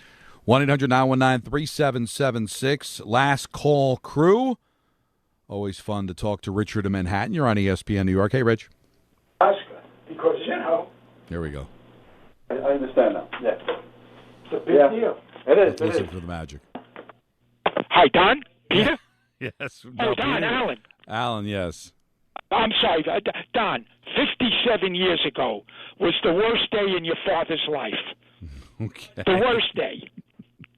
The game between the Jets and Giants at the Yale Bowl, the exhibition game when Namath beat him up. And the only guy that played good for the Giants was Fred Dreyer. But your father's misery only lasted a week. Do you know why, Don? Only lasted a week. See, I know your father better than you do. Oh, go ahead. A week later, the Giants fired Ali Sherman. There you go. That's what happened. Yeah, he hated That it. was 1 week later. Fellas, Don Nelson coached Sidney Moncrief, Paul Pressey, Terry Cummings, and Junior Bridgman. And Milwaukee didn't go anywhere. That's how great the NBA was back then. And those four guys were on the scope of a Bernard King. Believe me, those four guys were great. Don Nelson died. Take this to the bank, fellas. The most physical team I've ever seen in the NBA. had Don Nelson, Dave Cowan, Steve Kuberski, Paul Silas, and Don Chaney. Those 5 guys in those 3 series against the Knicks were unbelievable. 72, 73, 74. Those were the greatest games I've ever seen. By the way, Don, did you see the state senator, Frank Raanan, passed away from New Jersey? No, I didn't see that. He was the guy 60 years ago that initiated talks for the Meadowlands. He was the first one in 1969 that went to Wellington Mara and Brendan Byrd, and they started talking about building the stadium. 1969, 7 years before it was built. But anyway, that was he just passed away about 2 weeks ago. Okay, finally, fellas, we were talking about lists. Yes. Let's go with this, and I'll stay with you. Let's see what you think. I got 5 athletes and became 5 politicians. I'd want you guys to rank them as athletes and then as politicians. Here's my 5. Bill Bradley, Jim Bunning, Jack Kemp, Dave Bing, Lynn Swann. Give me your 1, 2, 3, 4, 5 as far as athletes. Bradley, Bunning, Kemp, Bing, and Swann.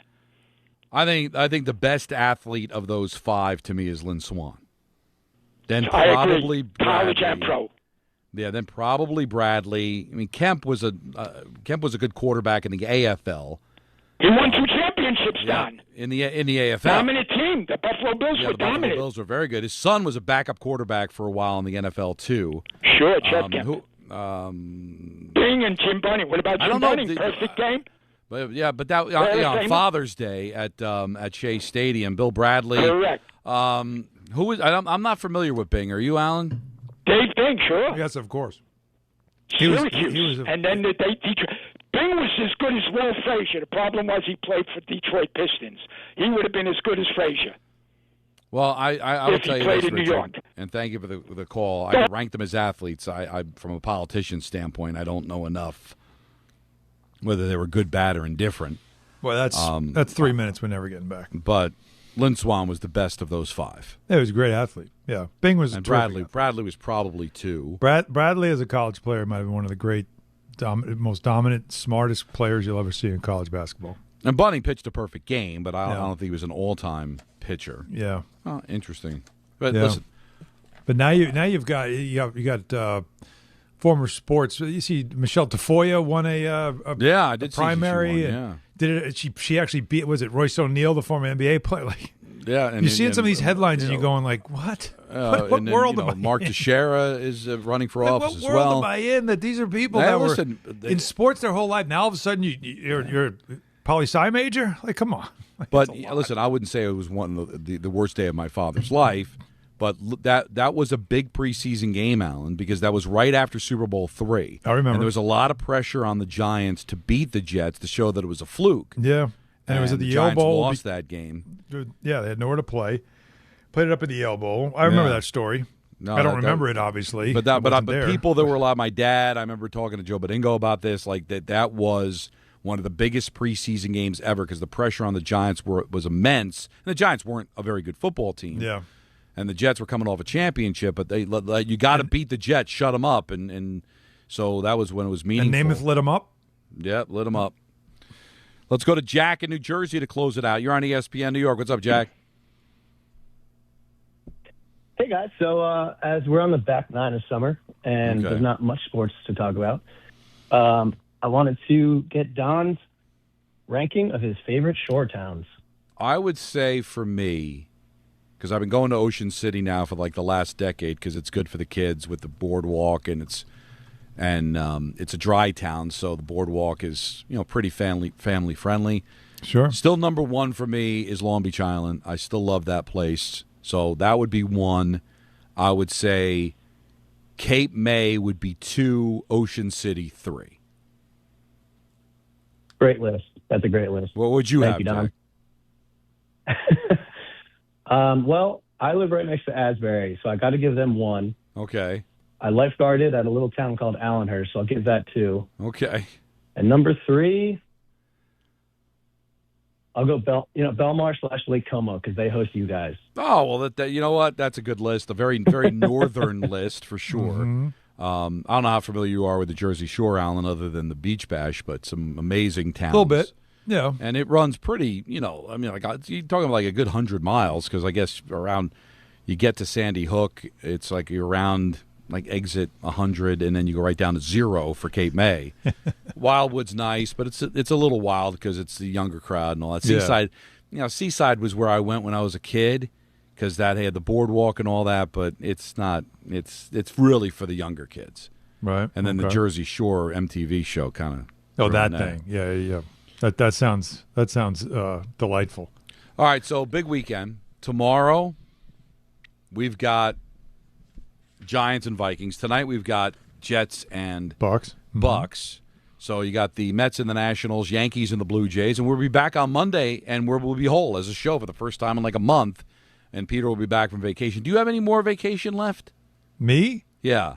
Just going to scatter some days here and there, but more for family stuff. Yeah, I'm taking late August, very late August for like half a week going into Labor Day. Because the kids because Labor Day's so late this year, the kids actually go back to school before Labor Day. Before it, yep. Yeah. So Stephanie's getting ready to teach and all that stuff. So she's getting her classroom ready. And, Labor Day will be after the fact, little Labor Day break. But, everybody's scattering. Zach's leaving this coming week, and it'll be just Callie in the house. This is the first time we're going to be this empty of a house in 20 years. Well, enjoy the weekend. Crazy. Enjoy all the sports. We'll be Don't back we have with you ENN again. coming up? That's right. I almost said goodbye again. ENN's coming up next on Anna Rosenberg, ESPN New York. When care matters most, experience matters more. The Allure Group is redefining rehabilitation and long-term care across New York with 6 convenient locations. Their expert clinicians create personalized care plans to help you recover, rebuild, and get back to what matters most. From short-term rehab to long-term care, Allure is committed to comfort, dignity, and results. To learn more, visit allurecare.com. The Allure Group, where care meets compassion. Okay, girls, ready to go? Yeah! Mom, I'm hungry. Can I have a snack? Me too, Mommy. You want a snack? Yeah! Got it? Children learn from our behaviors. Mommy, can you open this, All right, hold on 1 second. Okay, here. Thank you. They learn what is okay from the adults they see. Mommy, are you on your phone? If you're a distracted driver, chances are they will be too. What kind of driver are you raising? Funded by the Governor's Traffic Safety Committee. When you manage an active facility, disruption is not an option. Tricon Construction specializes in healthcare, commercial, and industrial environments where work needs to happen without shutting operations down. That takes detailed planning, clear communication, and safe, disciplined execution. Because when patients are inside, tenants are working, or production has to keep moving, every decision matters. Tricon understands how to work around your business professionally, safely, and efficiently. For complex work inside active facilities, choose Tricon Construction. Visit triconbuilds.com. That's triconbuilds.com. Hi, thanks for calling Uline. Wait, did the phone even ring? Nope. Okay, so you answered before the ring. But now you're going to put me on hold, right? We don't do that here. We're real people answering the phone, ready to help with your order when you are. Uline has thousands of quality products for your business and warehouse needs, always in stock, ready to ship same day, and backed by Uline's legendary 24/7 customer service. Uline. We warehouse for you. Now let's take a look at the traffic with Brandy Scott. Thanks a million, guys. I hope you have a great rest of the night and a fantastic weekend. We've got the Mets home at Citi Field. First pitch just a little over an hour away. It's also fireworks night, a bit busy at the Whitestone Bridge getting into Queens from the Bronx side. After that, expressway southbound delays are thinning out heading over to the stadium and Northern Boulevard. Just packed at the Triborough Bridge heading in that direction. Bumper to bumper on the Bronx and Manhattan legs. Grand Central eastbound keeps you sluggish heading over to Citi Field. Jets are home in Jersey over at MetLife Stadium. Preseason football against the Buccaneers. Slow crawl on the Western Spurs southbound heading into the Meadowlands. Northbound also a bit bunched up getting into the area. Inbound, George, stick with the lower deck if you can, about 20 to 30 minutes. Upper level, about a 45-minute ride using 8095. Worst ride to the outbound, George, Cross Bronx westbound, crawling from White Plains Road on through. Outbound Lincoln Orania 20 to 30. Outbound Holland close to 40. I'm Brandy Scott on 880 ESPN New York. Pros, find the right flooring for the job in Lowe's newly redesigned flooring showroom. Shop our expanded assortment of trusted brands and get up to 35% off style selections, Stainmaster, and Stainmaster Pet Protect Special Order Carpet. And while you're here, save $100 on a DeWalt 20-volt max 6-amp-hour 2-pack of batteries. Now just $179. Get more of what you need faster and save more where it counts from the ground up. Our best lineup is here at Lowe's. Valid through 8/26 while supplies last. Selection varies by location. Progressive presents the Passionate Sports Fan Checklist. Signed jersey of your favorite bench warmer? Check. 14 bobbleheads that look nothing like the players they're emulating? Check. Twin TVs so you can watch the game on 2 different networks simultaneously? Check. Life-size wall sticker of your favorite player that routinely freaks you out at night? Check. A second life-size wall sticker so after the first one freaks you out, you see the second and you're like, oh right, the wall stickers. Check and mate.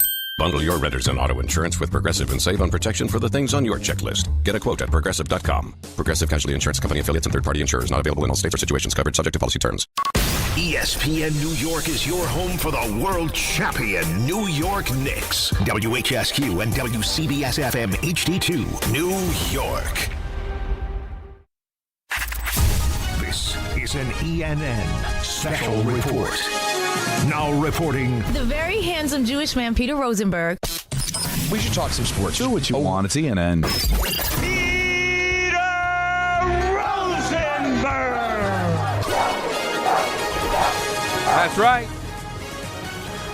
It is 6 o'clock in the big city. Don and Rosenberg with you till 6:30. Then it's Mets baseball. It's now time for ENN, brought to you by Boost Mobile. And filling in for the vacationing Peter Rosenberg is the great Anthony Pusick. Hello, Anthony. Pusick. Oh, thank you, Peter. Hello, Don. Hello, Alan. Stuck with me for one more day on ENN. We're happy to be stuck with you. Let's say good evening to Don and Jordan. I'm not going to enjoy him irresponsibly. He's a married man. Just- look at, you can hear the disappointment. He even dropped a pause on you. What does that mean? It just means it was something that was inappropriate or uncomfortable. Yeah, something egregious. It's like Ayo.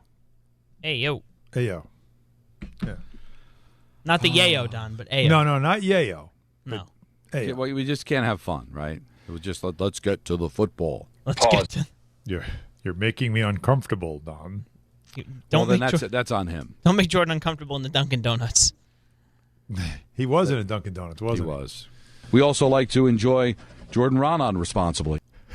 What is so wrong with that? I have a feeling we're going to hear that Monday morning on DNR. Oh yeah, I'll tell RJ and Ray about that. Of course you will. And Alan. How else would we enjoy Jordan? And you were a part of this too. So I piled on. It's not just Don. It wasn't just Don. Yeah. What about Don again? Now time for the weekend weather, brought to you by Neutral. Only a few See, I punted. And that's what you got to do. Sometimes you just got to punt. It happens to the best of us, as they have a drop of me, so I know. Oh yeah, to all of us. Absolutely. I proofread it too, but it was like the showers and shore. Listen, you're lucky I even am here. Oh, no. It's amazing you can even speak, Don. I drive a Dodge Stratus. So Geno Smith will not play tonight. I'm seeing right now on the NFL Network, due to a foot injury. Here we Cade go. Klubnik will start as Jacob claps for the Cade Brigade. The other starters will play, but it looks like, according to the NFL Network, I believe that's Mike Garafolo. Hang on a second. I just watched. I'm watching it right now. Mm-hmm. Geno Smith getting a warm welcome home from Jets fans. Walking into the stadium, he's wearing Keds. There's no foot issue, no nothing. He looks fine. I'm just Giving telling the kid you, a hug. maybe I'm wrong. I'm not saying you're wrong. I'm saying what there was a decision made. Yep, Mike Garafolo has tweeted. Maybe he will not play because of foot soreness. Oh my God, soreness. If it was a regular season game, he'd be a go. But for now, the team is taking a cautionary route. Route. Well, So- if you look at the sneakers he's wearing, you can understand why. I mean, not exactly though. You know what's unfortunate, Don, is that you did your best and you really did a good job of trying to get Allen excited. See what I mean? And hyped up just to turn the game on. Look at And here we are again. Don, look in the group, and you tell me if he looks like a guy that has a sore foot. Well, again, they said in a regular season game he'd play. It also just goes to show you that no one is putting any effort into these and I'm not saying the Jets aren't, but if you have the slightest of issues in a game that is the preseason, they're just not going to play you. Because he's too important. As you guys pointed out, if Geno isn't competent for them or one of the better quarterbacks they've had in the last 20 to 25 years, which isn't saying much. He had 3,000 passing yards with the Raiders in 2025 in a bad year with 19 touchdowns and 17 interceptions. I'd have to look back. I'm sure Rodgers had similar numbers minus the interceptions, but you're not getting that from Zach Wilson. You may have gotten that from Mark Sanchez. So to protect him is important for this team. Yes, it is. So I'm sorry, Alan. I'm sorry that the way he walked. I mean, he's I don't know what's. He looks fine. So he's fine, but they're not playing him. You get to see the Cade. They've been listening to Carlin. The Cade Brigade is coming, and he will be starting in front of the hometown crowd at MetLife Stadium. Maybe something happened on the way into the stadium. Yeah, we don't know. Yeah, maybe he tripped. So that is that. And, of course, this interrupted the good evenings, and we can't go after that call. You know you're going to have some. Richard. Oscar, because, you know. Here we go. I understand now. Yeah. It's a big deal. It is. Let's listen for the magic. Hi, Don. Peter? Now, how does that guy feel? See, wait. See, that's a problem Let's just start in and of itself. He doesn't listen to the show. He just calls and leaves himself on hold. That's right. Because he said, Don, Peter, knowing all week Peter has not been here. Right? So is he really listening to the show? No. Or well, is he just waiting to talk? But what about that poor patient? It's probably getting information. He said it was serious. This is serious. Yeah. And he goes, it is. Hang on. Hey, Don, Peter, Alan, top 5 politician sports figures. Go. Unreal. And then on top of it, Don, you asked me a question if I knew anything about Dave Bing. I didn't even get a chance to answer the question because he just ran right over me. He doesn't listen. There's a reason he's single. I guess. We've had that conversation before. There's got to be a back and forth. You just can't have a one-sided conversation your entire life and have friends and relationships and relations. Take it off.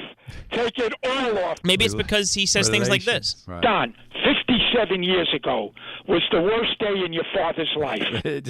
Listen, it's Richard, and I'm not going to get upset. See, I know your father better than you do. No, I didn't remember. I did not know because I wasn't alive. I was a child, very young. Yeah, I thought he was referring to your birthday. I was like, that he was fired, that Ali Sherman was fired then. My father hated Ali Sherman. And I'm sure my dad was completely disgusted that the Giants lost that preseason game to Joe Namath and the Jets. To even have the audacity to suggest it was the worst day of his life is off-putting. At best, off-putting. At worst, disrespect. You know what? I really feel like now, as we head into the fall season, I feel like my ambition now is to find these types of things to say to Don. I thought you find a home for Richard. No, God, no. He's happy in the whatever he's got going on. There's no one happier than he is.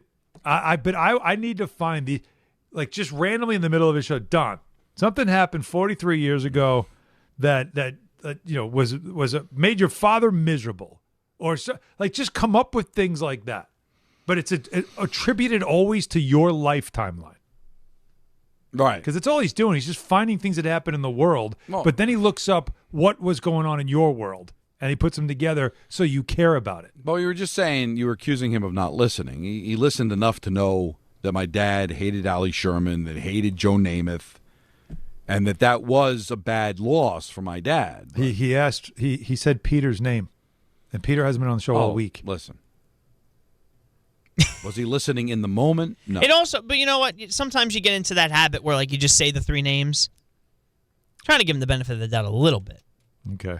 I feel all right. I'll be the hater. Well, I just give him the benefit of the doubt. I'm not saying Richard that it's not. has a lifeline because of Peter. That's true. Peter's a true fan, so he should respect Peter. I feel so bad. Peter, Don. I feel so bad for Dan, Greg, and Ray. Why? You're not going to. I mean, look, it's not like I'm not saying that Geno would have lit it up tonight, but you've got to deal with. They're at MetLife. Well, Buttle has already ordered a spread for them to eat. I'm telling you, I've been there. He goes right to the green room. We want this. We want this. We want this. We need it. 5 minutes left in the first quarter. It gets delivered to their seats in the press box. They eat like kings. So don't feel bad. Do not feel bad, Ray. Can I feel bad for Ray? I'll feel bad for Ray. I don't know if Ray partakes. No, well, Ray do can't. not feel bad. He doesn't go. Ray doesn't go. He's just there for he's back at the Ray's studio. Ray's uptown. No, feel bad. Well, listen, it doesn't matter. Ray could be running the board for a Super Bowl. You'd hate every second. All right. Greg and he's Dan only happy are when fine. he's miserable. I mean, insects could be playing. They're going to eat well. They're paid well. They're going to talk to people. Listen, they're going to make it work. Okay. Tremendous.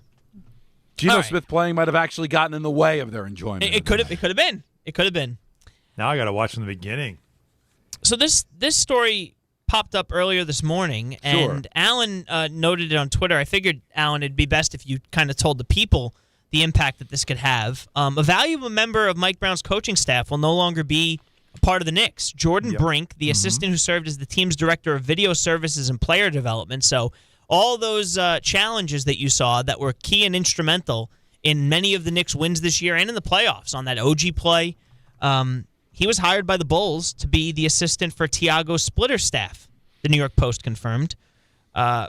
Brink was notably in charge of Knicks challenges the past 2 years under both Tom Thibodeau and Mike Brown, an area where they were incredibly successful. Alan, is this a surprise? Is this a shock? And how does that impact the Knicks going forward? It's not a surprise. It's an opportunity for Jordan, who's a Chicago guy. Like, this is a big deal for him.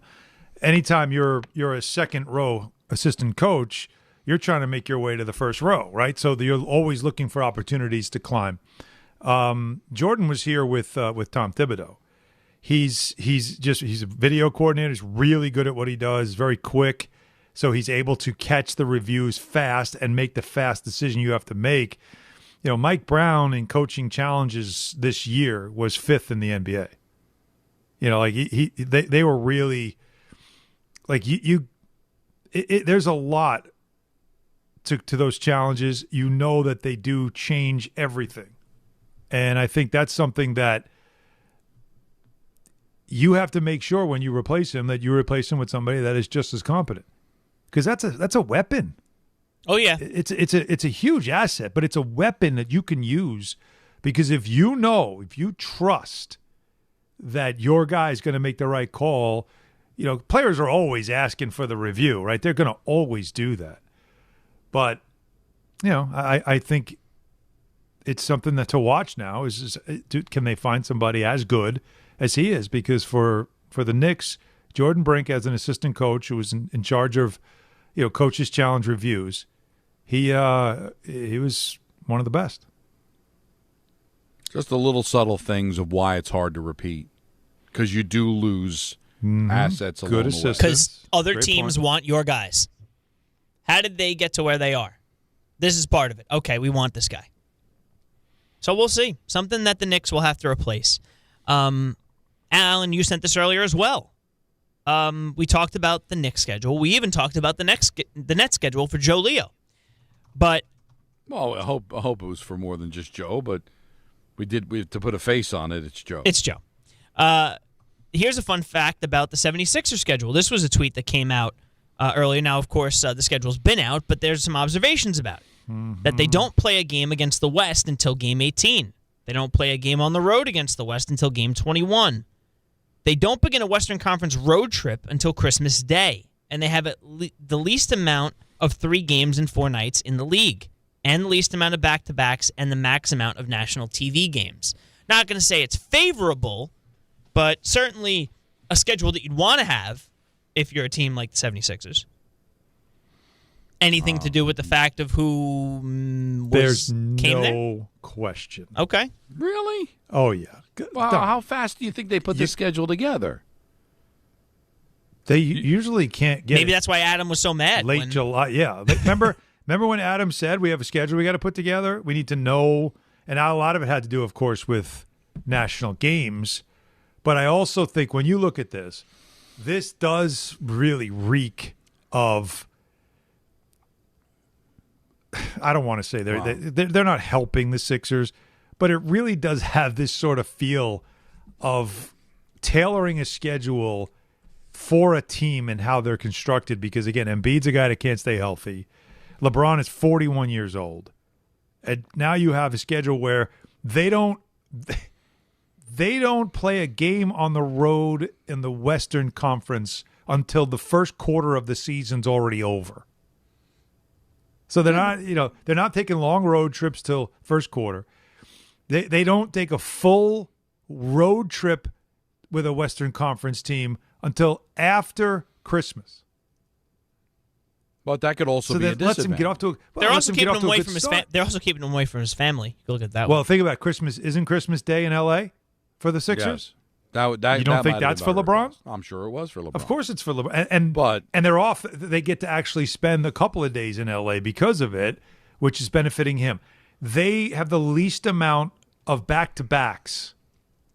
Don't you think that helps them as well with a guy like Embiid and also with LeBron? Well, I'd have to look because usually what happens with the scheduling is if a team had an unusual number of back-to-backs one year, they might have less the next. So I'd have to see how many make it up to them. How many Sixer back-to-backs did they have? I'm not accusing the league of anything. I find it just like it's kind of like you just kind of you smirk. You're like, okay, and like it's really setting up for the Sixers to get off to a really good start. I remember like everybody like last year, we had an early West Coast swing with the Devils.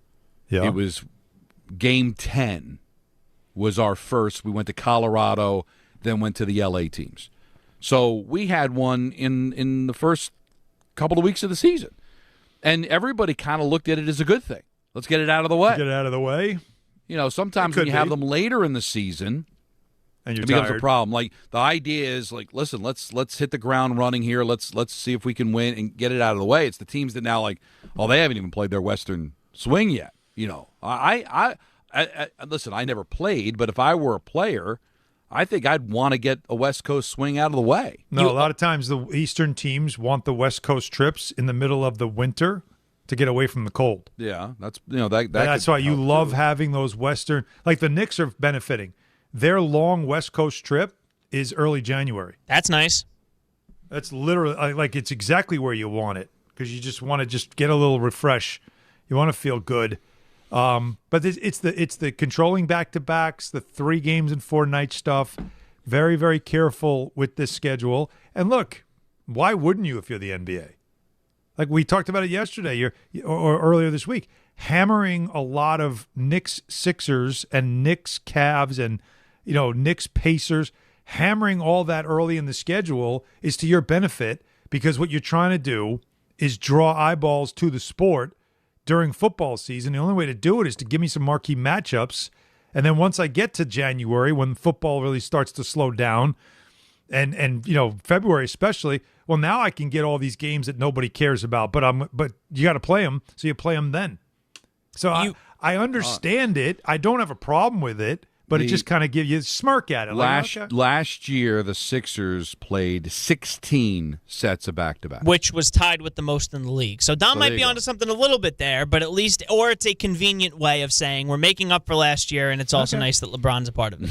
Okay. Hey, it's one or the other. I don't doubt Christmas. Or neither. I don't doubt that LeBron said, 100%. Yeah. And again, he's LeBron James. Of course you can do – like the league doing something like that for him so he could be home with his family for Christmas. And it also makes sense because LeBron's going to play on Christmas Day. The Lakers are going to play on Christmas Day. So it's not really that crazy. And what a great game to have. His return to play the Lakers and him and versus Luka and all that. It's a perfect day to do it, and it also allows him to be home for Christmas. I don't have a problem with it. It just kind of makes you smirk. Like, okay, I see what you're doing. Like, it's fun. And I'm being that guy to tell you that it's probably not. I know. It just seems to be that way. But I like the conspiracy theory. How about like Spike Eskin, who used to be the PD over at The Fan, but he's also like a talk show host down in Philadelphia. Yeah. Kind of tweaking the Knicks, saying that they got the kids' table by being the noon game on Christmas Day. They're the noon game every year, and they want to be. And they literally request it. But the reason I bring it up is I think that that's an example where the Knicks got what they wanted. They probably requested to the league, could we get an early game? They asked for the noon game at the Garden every year because it's that's what they want because for the players, that's what they want. They want the rest of the day. It's funny you say that. Stephen Bondi also tweeted yesterday, I found this interesting, that the Knicks are, again, home and off on Thanksgiving, so they were last year as well. Yeah. They were on the road for Thanksgiving 2 years ago, and that was a request of Tibbs to minimize distractions.